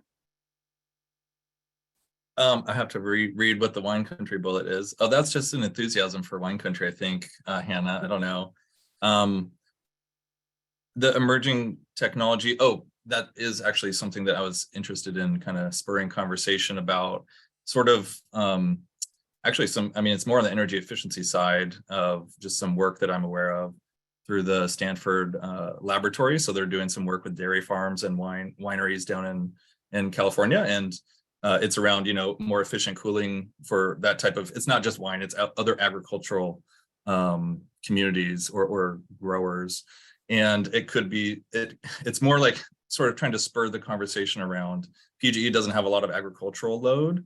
Pacific Power has a lot more, but perhaps we could do some innovative demand response like direct load control of irrigation, or just more efficient, since the community benefits that we're trying to talk about here are related to water conservation as well as energy conservation. It's just more of a pitch to say, let's think differently about how to serve these different sectors. I don't know if there was anything more that I was thinking of than that, but I know Energy Trust has a longstanding kind of history with different wine growers and some initiatives around sustainability there. So this is more just like for the group to kind of discuss.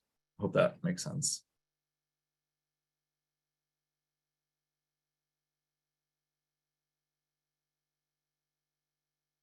That makes me think about, like, you do have a lot of, I'm not really into wine, but I know that a lot of people are. And if you have like vineyards that have like huge mailing lists or opportunities to talk about, like, you could be talking about a little more privileged groups that might also be able to take on like smart thermostats and smart technology as a DER that they might be a lot more interested in. They might be more likely to have Wi-Fi and stuff like that when you're thinking about, like, I kind of think of DERs as like kind of different categories of privilege to be able to take part in them. But it's like, that's part of it too, right? Like, people with more money should also be reducing load. Yeah, Absolutely. and it's a bit of what I had in mind, because actually one of the wine growers down there, I just was at his winery a couple of years ago before this actually, but he's super into sustainability. He wants to put solar and water retention measures on his farm or his winery. So that's kind of what I was thinking of. Yeah, sorry, Hannah, I hope your kid feels better as well. The last one, actually, now I remember there might have been a third layer, which was kind of unwritten at the time, but it's good to put it out there, I think, is because of the land constraint issues with especially agricultural and solar in the state of Oregon. There's other examples across the world, like in Denmark and other places, with agrivoltaics, like integrating solar into the row crops. And it's actually, they found really good synergies with wine because of the shading it can provide to the grapes and those type of things. So I would encourage all of us, as we're talking in the policy landscapes and land use conversations across the state, like, those are things that, we're going to have to reform as we go forward to get, lowest cost solar around the state. Sylvia. Yes, thank you. I think my comment goes without saying, and I did write it in the sticky note as well, but for those of you working on this and, I mean, I don't know if this is applicable to this area. I'm not very familiar with data, but often if you have farm and agribusiness, you do have also farm worker housing or farm working communities nearby at least. And so to the extent that, when you are thinking of agricultural areas, I encourage you to really put at the forefront, what solutions might be available with farm working communities, since often those communities tend to be in, naturally affordable low-income housing, really, really needing energy efficiency and insulation solutions. And unfortunately, those communities, when we think of rural, unfortunately, we don't usually tend to think first and foremost of those communities. And so, again, I don't know how applicable this is to this particular area. And I think you probably know this already, so I'm just like preaching to the choir in some sense. But yeah, at the forefront, anytime you're talking about agricultural communities, please consider what farm working community-oriented solutions you might be able to implement. Absolutely. Thank you. Thank you for that comment.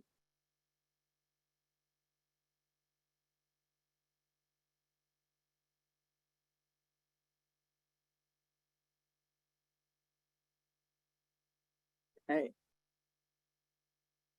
Looks like we have a few comments on who we recommend. Are there any differences on how you recommend us engaging with them from the other two?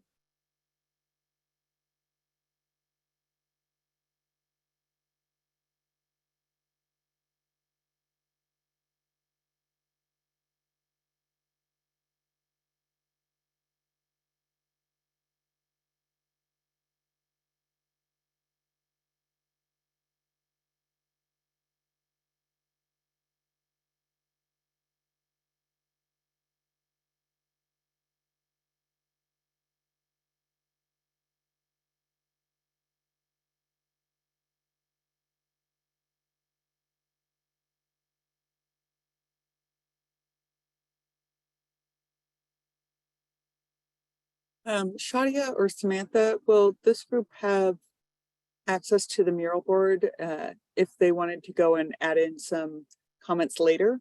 Maybe they don't have Yes. ideas right now, but maybe they can go in and add, maybe we can send the link to the mural board and they can add comments later.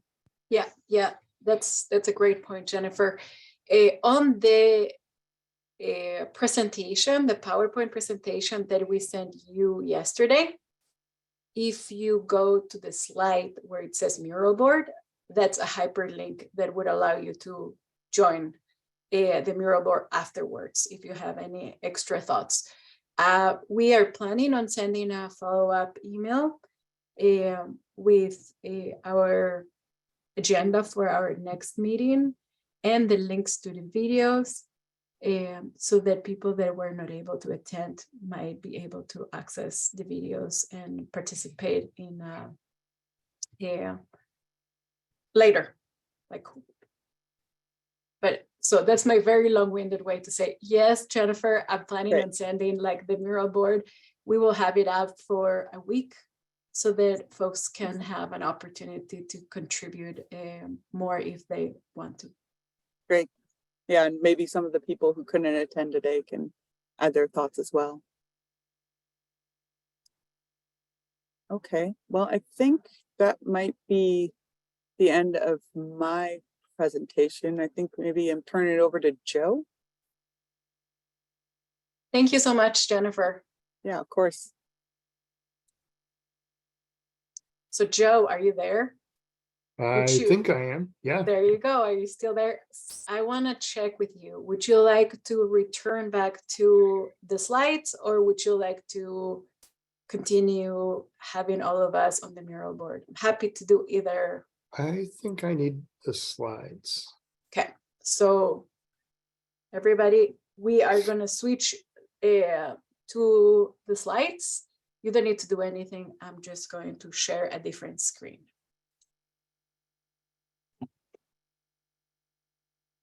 And I will bring you back to the mural when we come back. We have an exercise on the mural as well. And I just want to introduce the topic that Joe is going to be speaking to, and it's the community-based renewable energy, CBREs. So I just wanted to set that up as Shadia is getting the PowerPoint. And also thank you all for your spirited conversation and engagement on the last mural board. It's very exciting to watch and listen.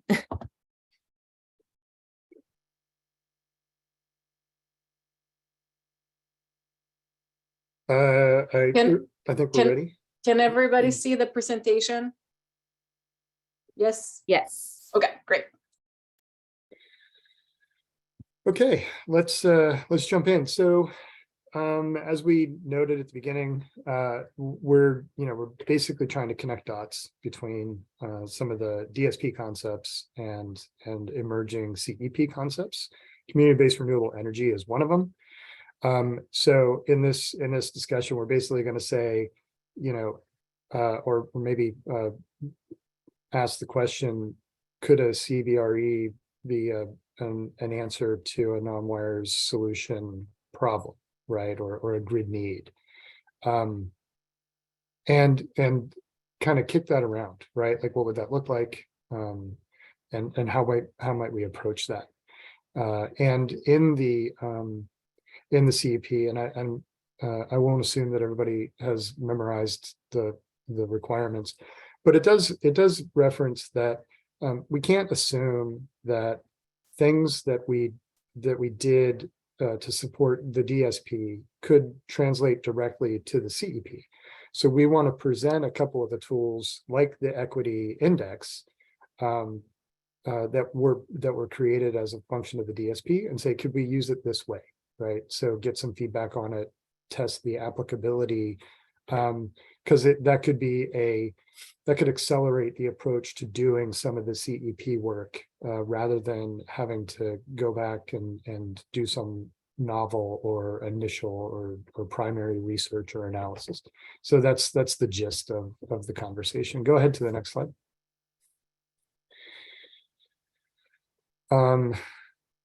So Sherry advised us against putting regulatory requirements in slides and leading with that, and I broke that rule here. I put the community-based renewable energy statement from the Clean Energy Plan in here thinking that not everybody would remember exactly what it is.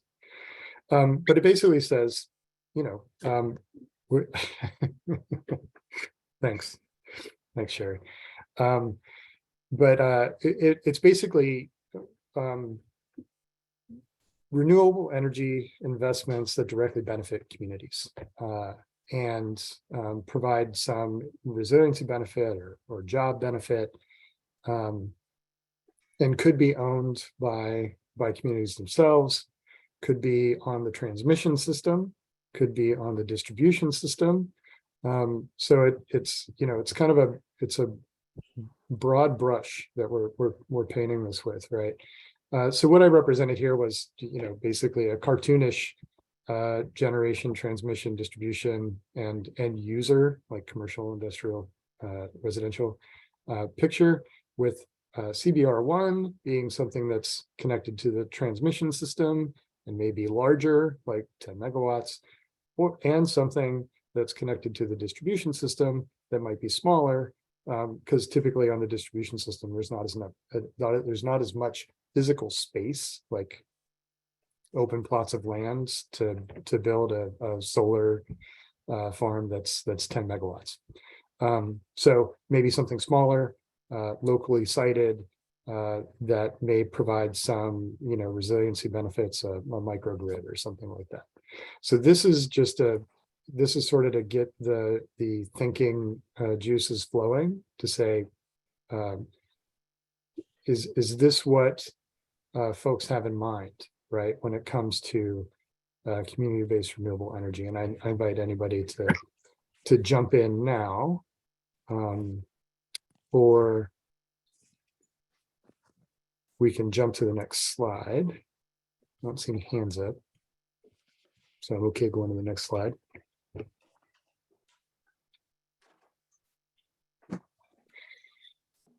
Which I think was jumping to the mural and saying, from you guys, do you have examples in mind, right?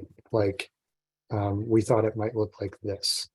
And if there are specific ideas about what a CBRE might look like also what avenues did you imagine might be used to pursue them?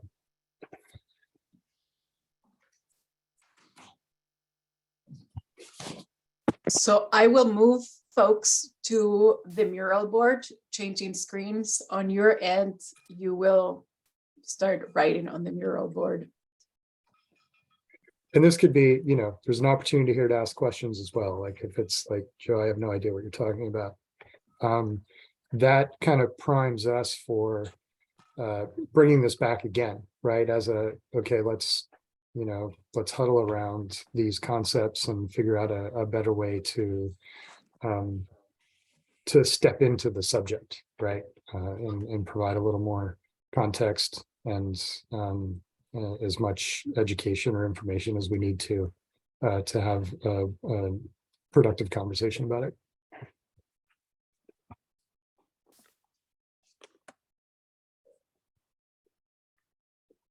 So I think Shadia is going to share section 5.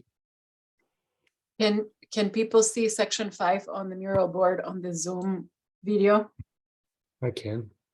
We actually have a question from Hannah in the chat. Can we go back to the definition? I just want to, this is Angela Long, just take a pause here because I think this question is really important.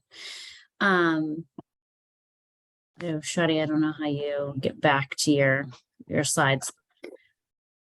Give me one moment here. Okay, so while you're pulling that together, so there's, I think for the purposes of, the CBRE work, there's a couple starting points in my mind where, I feel like we should start. And the question, Hannah, you ask is a really good one. Like, what does it include? What type of resources? And if you read the definition, it's described as one or more energy systems that could be connected to the distribution system or the transmission system. So that kind of gives you a definition of location. And then it does talk about types of technologies that could be partnered with renewable energy. So we have microgrids, energy storage, and demand response. And then the energy related infrastructure, this is one of the things that we've been talking about. I think we see a connection to that to non-wire solutions and the work that Jennifer just presented. So that kind of gives you like the body of, oh, and I forgot to mention an important part of that like core definition is resiliency. And so like if we start from that place in terms of like location and types of technologies that could be connected to renewable energy, the other two parts of the definition speak to like ownership in my mind, you know, who owns it and how do you have a community benefits agreement if the utility owns it. And then the second part is, you know, if we're not talking about ownership, then what kind of benefits does it provide? And I think that those are really important starting points for conversations around community benefit indicators and then the types of technologies that would be included. So the way that we interpret the definition to be, Hannah, is that it would not just be solar. It could be other technologies. And I know Andy Iden's been doing some literature review and working with ETO to come up with what specifics would go into the forecast. But in partnership of defining those technologies, we also have to have parameters, like what's the size of the technology, who, you know, how do you develop costs and who pays for those costs, you know, how do you define the benefits? And I think that's what we want to bring back to the group next month is all of the research and thinking we've been doing to pull that into a CBI, the community benefit indicators conversation, and then how we would develop the forecast for the community benefit. Sorry, there's so many acronyms, community-based renewable energy targets. Is that helpful, Hannah?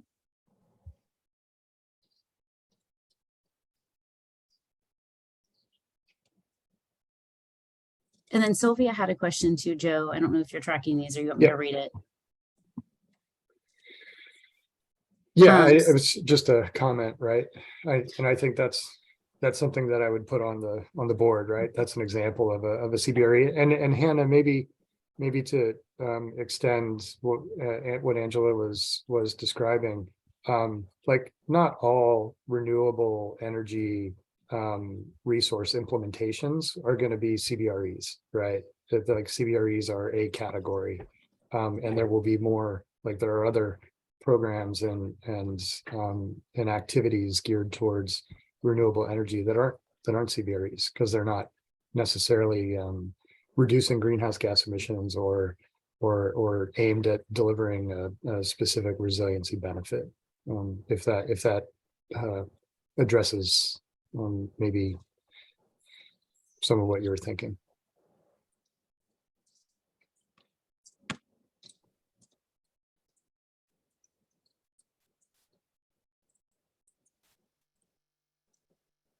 So I moved that slide that has more the definition to the board so that we all can have that while typing. So I think things are happening. Thank you.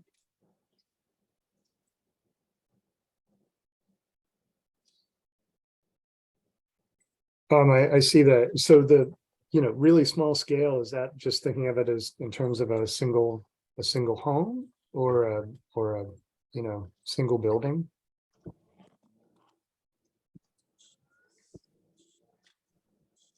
Or is that more like a multifamily building, something like that being small?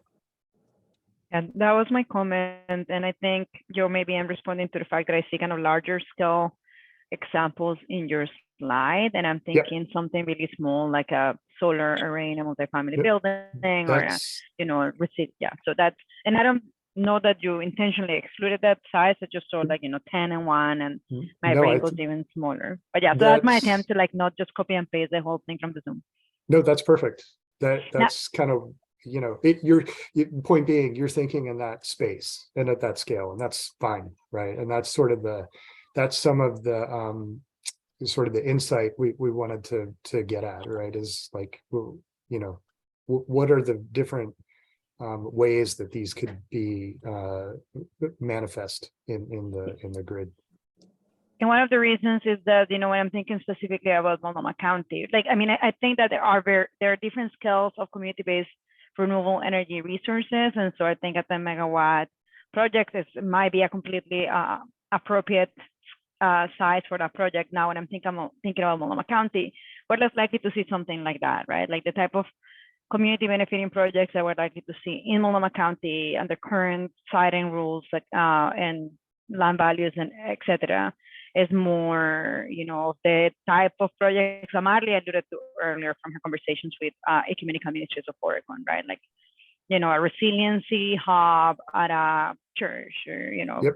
something at a library, or maybe I think Andy mentioned the warming centers, right? Like something like that is more where my brain tends to go. So that's not denying the other scales, so it's just making sure that, Yeah, excellent. That's excellent. So,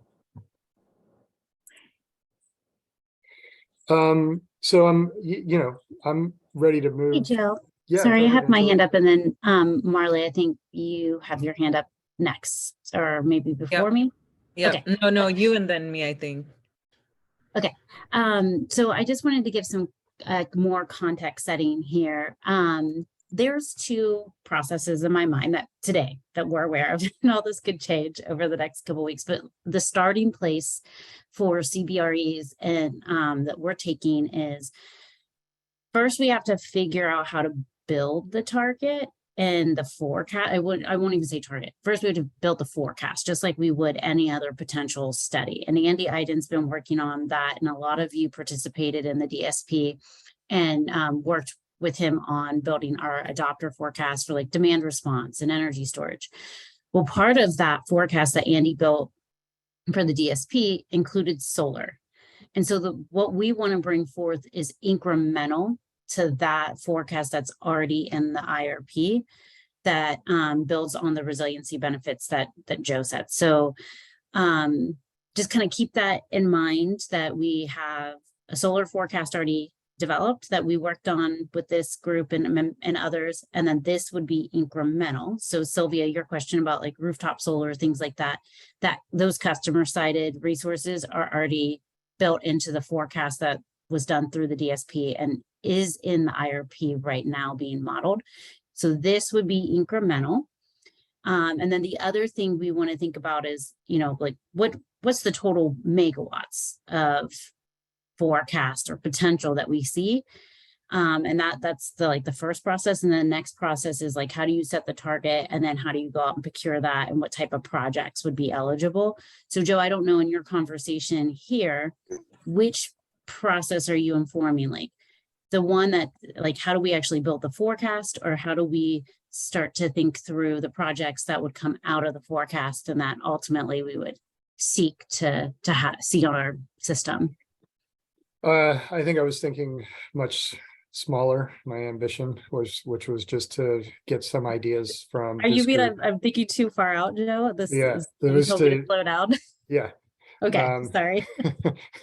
And just getting ideas from this group, I think that participated to some degree in the shaping of HB 2021, and will be participating in those conversations about what kind of their perspective on what some of these may look like. And I think the channel for delivering those things could be different. It could be through a PGE program, and it may not be considered a CBRE. I think that doesn't diminish Sylvia's interest in pursuing like rooftop solar on a multifamily home, right? Like it's that is important to know. How we actually deliver that, I think, is a separate conversation, right? So okay, great. Sorry, I was just trying to connect the dots to make sure we all knew and we're tracking. Okay, thanks. So Marley, go ahead. Yeah, and I guess my question is also more connecting the dots type of question. So I saw here that Andy put in the chat Odo's report on CBREs. I haven't read the full report. I got to reading it and then something else came up, and then I did that something else and forgot to go back and complete reading the report. But I think it would be helpful for me at least to understand how this work stream that's happening on the utility side and the PUC side on CBRE, acquisition and target setting looks like, and how will this work stream be streamlined with what's happening at Odo, or how are the two different spaces working together on the topic of CBREs? So that's a great question. I think that's something, as Angela said, I think that's something we're unpacking, right? As we kind of walk through the CEP rule setting process, but I think that's ripe for another conversation. Yeah, and I can add a little bit, Marley, as well. Just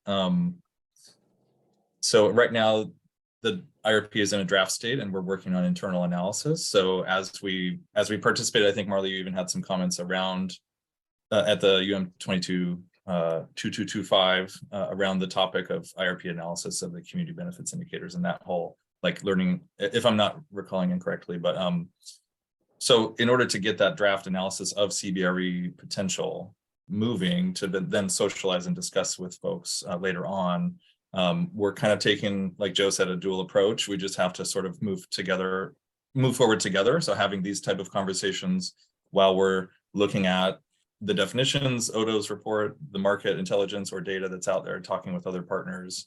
One thing I'll say about the Odo report is, as I read through it, just looking for more, either cost or relative market information. It's really quite new, and so these type of community-based renewable projects, there's not a whole industry you can kind of look from about how they will show up.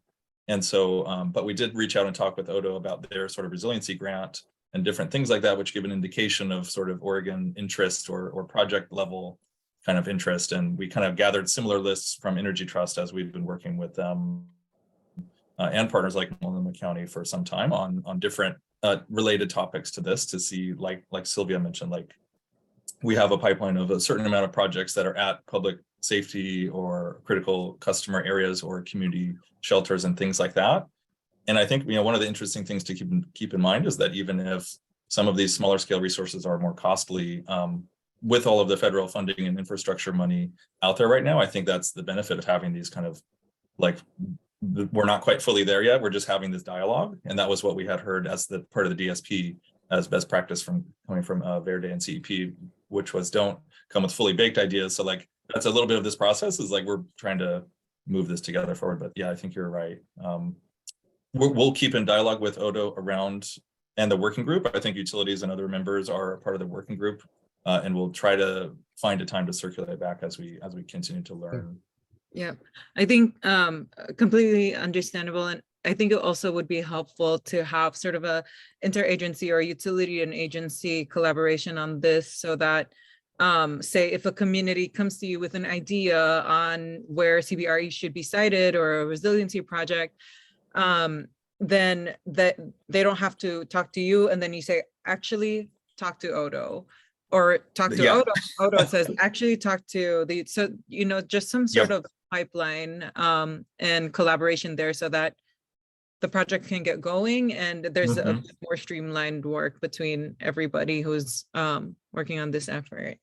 That is, I give that like 5 stars. I'll definitely do that. And for example, like the affordable housing microgrid or anything around that, even if it's energy efficiency, solar microgrids for affordable housing. One example, just anecdotally, is when I was trying to lead a project with one of our affordable housing customers, and the project shifted site locations because they thought that one was better.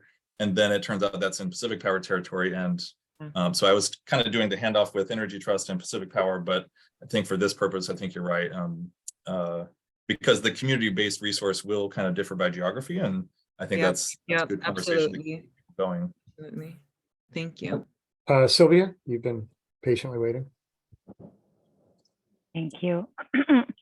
I am gonna maybe put this as a question for the discussion later, because I have to go. But yeah, one of the things that Angela's comment got me thinking is, the way I understand integrated resource planning is that you do have, a forecast, like a solar forecast or whatever the right name is. And that is not solar that the utility is trying to bring. I mean, especially for the small scale solar. It's not that the utility is trying to bring it, it's that, it's going to happen because, of the incentives available, or because people want to get solar, or because, of community solar, or whatever existing programs are there. And then, as I understood your comment, Angela, that this community-based renewable energy exercise that we're doing for House Bill 2021 is looking on top of that. Now, something that I want to explore more is the utility seeing a role in making that, a role for itself in bringing that additional community-based renewable energy resources in, because traditionally we think about the type of resources as something that has to be paid with other funds, right? Like something that does not necessarily solely rely on repair funds. Something that we look at the community, the pot of money that Auto has, or we look at ETO funds for, or we look to grants, but usually we haven't yet. And I've seen that as kind of the scope of the utility to bring more community-based renewable energy resources absent a bunch of other funding streams.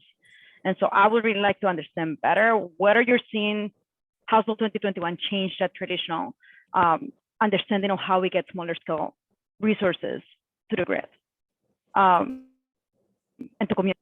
So yeah, I don't know if my question is clear because I'm kind of formulating it as I go, but fingers crossed you could understand something. No, I appreciate the question. The next question in the mural was actually kind of aimed in that direction, which was like, if these are things you see as CBREs, how do you see them coming to the grid, right? And it sounds like you're looking at it from there are different funding sources, and maybe not necessarily, utility designed and delivered CBREs, right? That's kind of it sounds like what you were getting at. I have to get out now, but I want to clarify. I think that looking at other funding sources is how we've most traditionally done it, with the exception of programs like, net metering, community solar. I think in my mind, House Bill 2021 expands that to also kind of creates a legal justification for utility to also bring some level of community-based renewable energy resources, as part of House Bill 2021 compliance, ideally with other funding sources, but regardless of. Does that make sense? So it's not just like whether we have something else happening or not. I think it's a both and.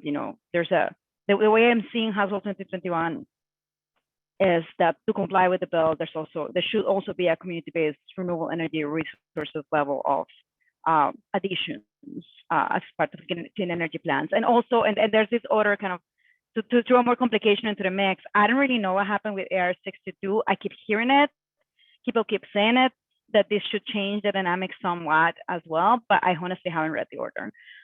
So there's that as well. But I really have to go now because I'm going to be late. Okay. Bye. Yeah, thank you. Bye. And yeah, I can connect offline if people want to. Like, if I'm totally off and totally wrong, I would love to hear that. I mean, I would love to hear I'm right. But if I'm off, I want to understand it. Like, I don't know if I'm thinking about this correctly. We're kind of all thinking House Bill 2021 implementation as we go. Okay, No, I appreciate that. Thanks.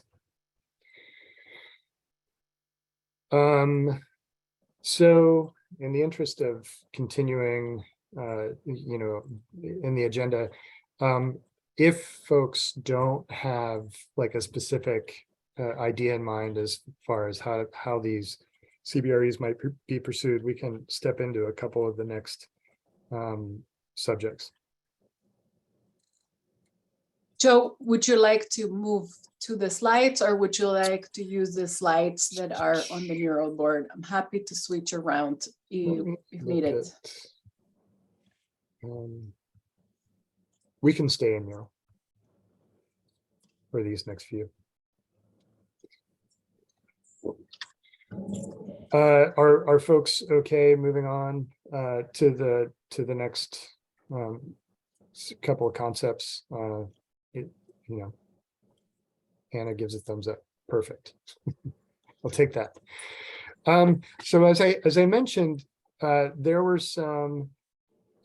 there's some mention in HP 2021 and the CEP that we don't want to assume that we can use DSP tools to answer CEP issues, right? So some of the work that we were doing in the DSP space related to resiliency was, identifying better ways to measure resilience and identify resilience risk. So this heat map that that Shadia is showing basically is an example of what putting, CME6, which is customers experiencing multiple interruptions, and that multiple interruptions is 6 or more, right? So that's what CME6 stands for. And that's a kind of an industry indicator of, an area that might be suffering more hardship as a function of outages, right? So that in our current analysis, that would be an increased resilience risk. So kind of put a pin in that and say there's one concept, and that's a set of data that we have, and it's something that we were using to both help in our kind of wildfire mitigation efforts, in our public safety power shutoff analysis, but also like if we're providing a resilience hub or something during one of those events, where would it be best located, right? So we use some of this resiliency-based analysis to inform some of our outage management efforts. If you move to the right, I think, to the right, yeah. So we showed this earlier, right? It's an example of taking that index that we created, which is an aggregate of these 6 indicators from both LEAD and the census ACS survey. This is putting it on a map, right? And the darker areas basically indicate that those are areas that are more burdened, either through, energy burden or internet or disabilities, right? So it's an aggregate. It represents all those things together. So what we're wondering is can you take these 2 representations of information, like these are outage risks where people may be experiencing more risk, and these are areas where people may be experiencing more burden, put those together to say, if there's more outages and more burden, is that an area where we should focus on, right? Is that an adequate methodology, even if it's pretty simple, to identify areas of focus? So that is the question of, can we use these DSP tools to help direct some CEP activities? And it just so happens that these non-wire solution areas that we're talking about, Arleta, Holgate, Eastport, kind of overlap with these as well, right? So would you be able to, in the way that PacifiCorp solicited proposals for non-wire solutions, could we do the same thing for this Arleta, Holgate, Eastport set of needs and say, here's the need, community or developers, would you recommend a solution to meet these? And would that solution maybe be a community-based renewable energy investment? It's just, again, like kind of connecting the dots between these concepts to say, would this be that? And it doesn't have to be. It's just trying to streamline the conversation, if you will. Joe, there's a question in the chat and Marley has her hand up. I can read the question from Sherry. Can you overlap the maps and see if there are some intense hotspots? I think that's just below. Yeah, so technology would enable us to do that. We just haven't done it yet.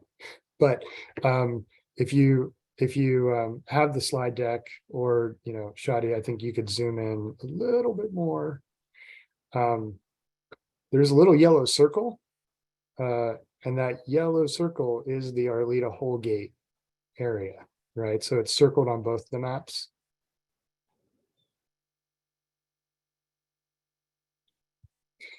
But your question is kind of our question, right? Can we use these sets of information together to draw conclusions about where we might direct our energy in terms of focusing on reducing resilience risk for burdened communities? And Marley, you have a question? Your hand is raised, I should say first. Yeah, I think Joe, this is a great starting point and definitely overlapping the maps, which I think you all have done. I think if we could do, I don't know how accurate this sort of overlapping is, but if we can do that with technology, to get an even more accurate representation of where, what's a good way to phrase this? Like, which area has the highest level of energy, not inequity, but energy burden plus risk of, Mhm. yeah, you know what I'm saying? Yeah, and that's, yeah, it's kind of where the CEP and HB 2021 requirements are pointing, right? And Yeah, and the question is, you know, as opposed to doing starting from scratch and doing a new equity analysis, we have these tools that we developed during the course of the DSP, and it's like, can we start to use those, right? Does that Yeah. enable us to step into this conversation a little more quickly? Yes, I think that would be good. I don't think we should keep on like delaying. I think we can use what we have now, although I do know in the HB 2021 space, we are still in the process of determining what the resilience guidelines would look like and what studies the utilities will have to produce and how to go about producing those studies. But I think we should definitely start what we have now with the information that we have, and then we should ensure that, you know, you all at the utilities are flexible for when, you know, the resiliency guidelines are come about, that we can sort of, if we need to reframe what we're doing, that we can do that. If additional studies are necessary, then we engage in those studies, but we can start with this information that we have here. And when we go about, or when you all at the utilities go about procuring projects, have a equity scale or matrix that helps you identify which projects should be prioritized over others. So I know you posed the sort of solicitation of projects from either developers or community members. I think if we have multiple folks who are willing to engage in building projects or have ideas, just have a scale. So whichever project has the most benefit to addressing the equity that exists, maybe it's energy burden, maybe it's you know, other threats or risks from natural events or outages, whatever it is, but just making sure that we have an equity matrix to select the project that would be most that would bring the most benefits to. So maybe have, like, maybe put those benefits or these measures, the equity index measures, in the solicitation to evaluate the projects. Yeah. And I think, Angela, we had a conversation about this a little bit back when you talked about the RFP process and having a sort of an equity scale for the RFP process. I think that sort of does tie into this. Yeah, Marley, that's exactly what I was thinking when you were talking is one of our the people on our procurement team attended the CUP conference along with myself and others, and we had the good fortune of being able to hear from a lot of communities in that conference of like their perspectives and what they were hoping, and to get out of you know, HB 2021 generally and kind of the future state, like how do you equitably how do you really think about equity in context of like economic impacts, workforce? Like there was a variety of things. And one of the things that came up was the community-based renewable energy. And after that conversation came back, and I've had a couple of meetings with the team that's doing procurement, and they have some ideas that they'd like to test with this group when they come to do their RFP 101 working group or the learning lab next month. And so what I hate to like share their thinking without them being here, but one of the things that got brought up was kind of along the lines of what you were just saying, Marley, and they're trying to figure out, like, do you solicit specific projects, or do you let community bring, do you give them the flexibility to be kind of creative in their projects? I think that they're, I wouldn't say struggling there, but they're really trying to make sure it's community focused and however we approach this. So I'd be interested in seeing if, Joe, we could take the feedback that Marley just gave and have them think about it for the next working lab. And maybe that's a starting point for the conversation. Yeah, I think that's, that's part of the intent here, right? Is to flesh some of these ideas out so that we can maybe mature them a little bit and bring them back in the next conversation. The slide to the right, so if Shadi were to drag the mural over, that was sort of a, in the what could this look like, right? So this little square of the map is that circle, that area that was circled. And it basically, what I did was I just said the little stars are schools and the Mount Scott Community Center. And those little, very little blue shapes, not the solar panels, but the other blue shapes are substations, right? That's Arleta and Holgate. So those are the ones that we're talking about that we need a non-wire solution for. But this area also is experiencing a higher degree of outages, and it's also experiencing more burden from an equity perspective. So, without kind of bringing the regulatory environment into the conversation, we could just start engaging communities and say, how would you like to approach this problem, right? And, as we as came up in the course of conversation, are schools the right focus area for maybe placing resiliency hubs, or like a community center like Mount Scott?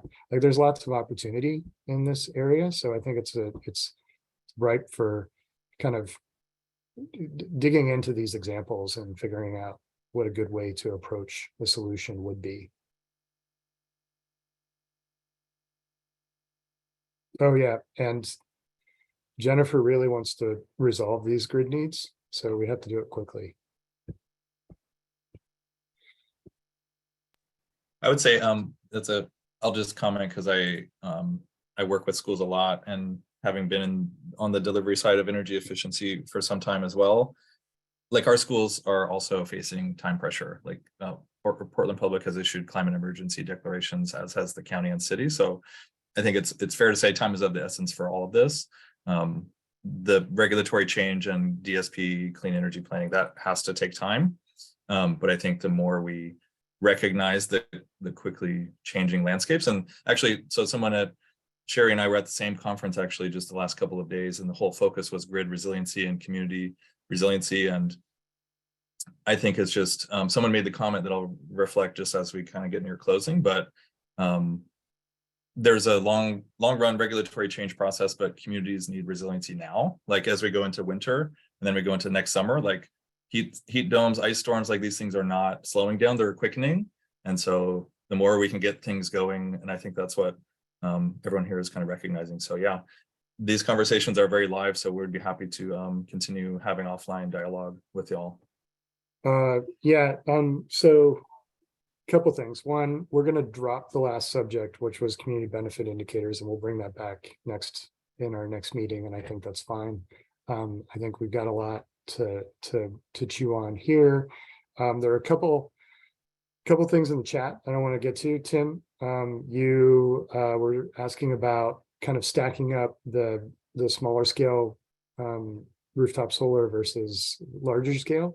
I actually think Andy could get into that, and that might be just a good follow-up conversation. So Tim, would you be willing for Andy to reach out to you to talk about what that looked like when we did that analysis for the existing non-wire solutions?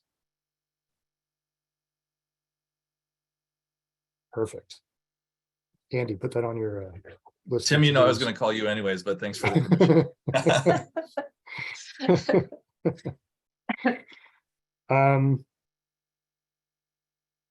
Yeah, so I think we've got a couple, just confirmations that this is where we should go. This is a direction we should continue to pursue. Invite folks to add more to the chat. I do think we probably need to wrap up, and Samantha's got a couple of comments to share.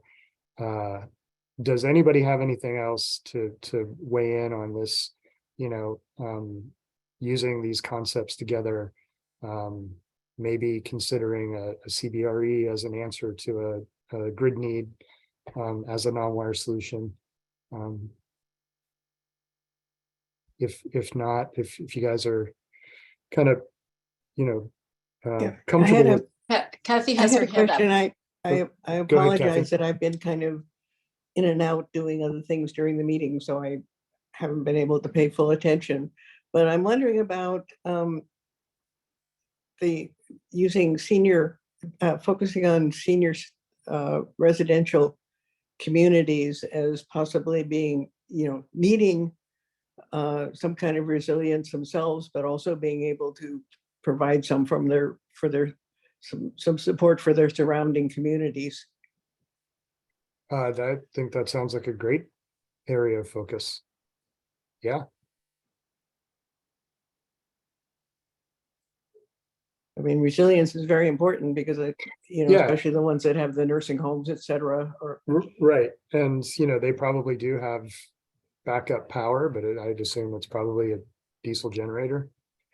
But maybe you could beef it up and make, let them distribute it. Yep. Act as a distribution center, and gives them a little bit more integration with their community, which is a good thing to do.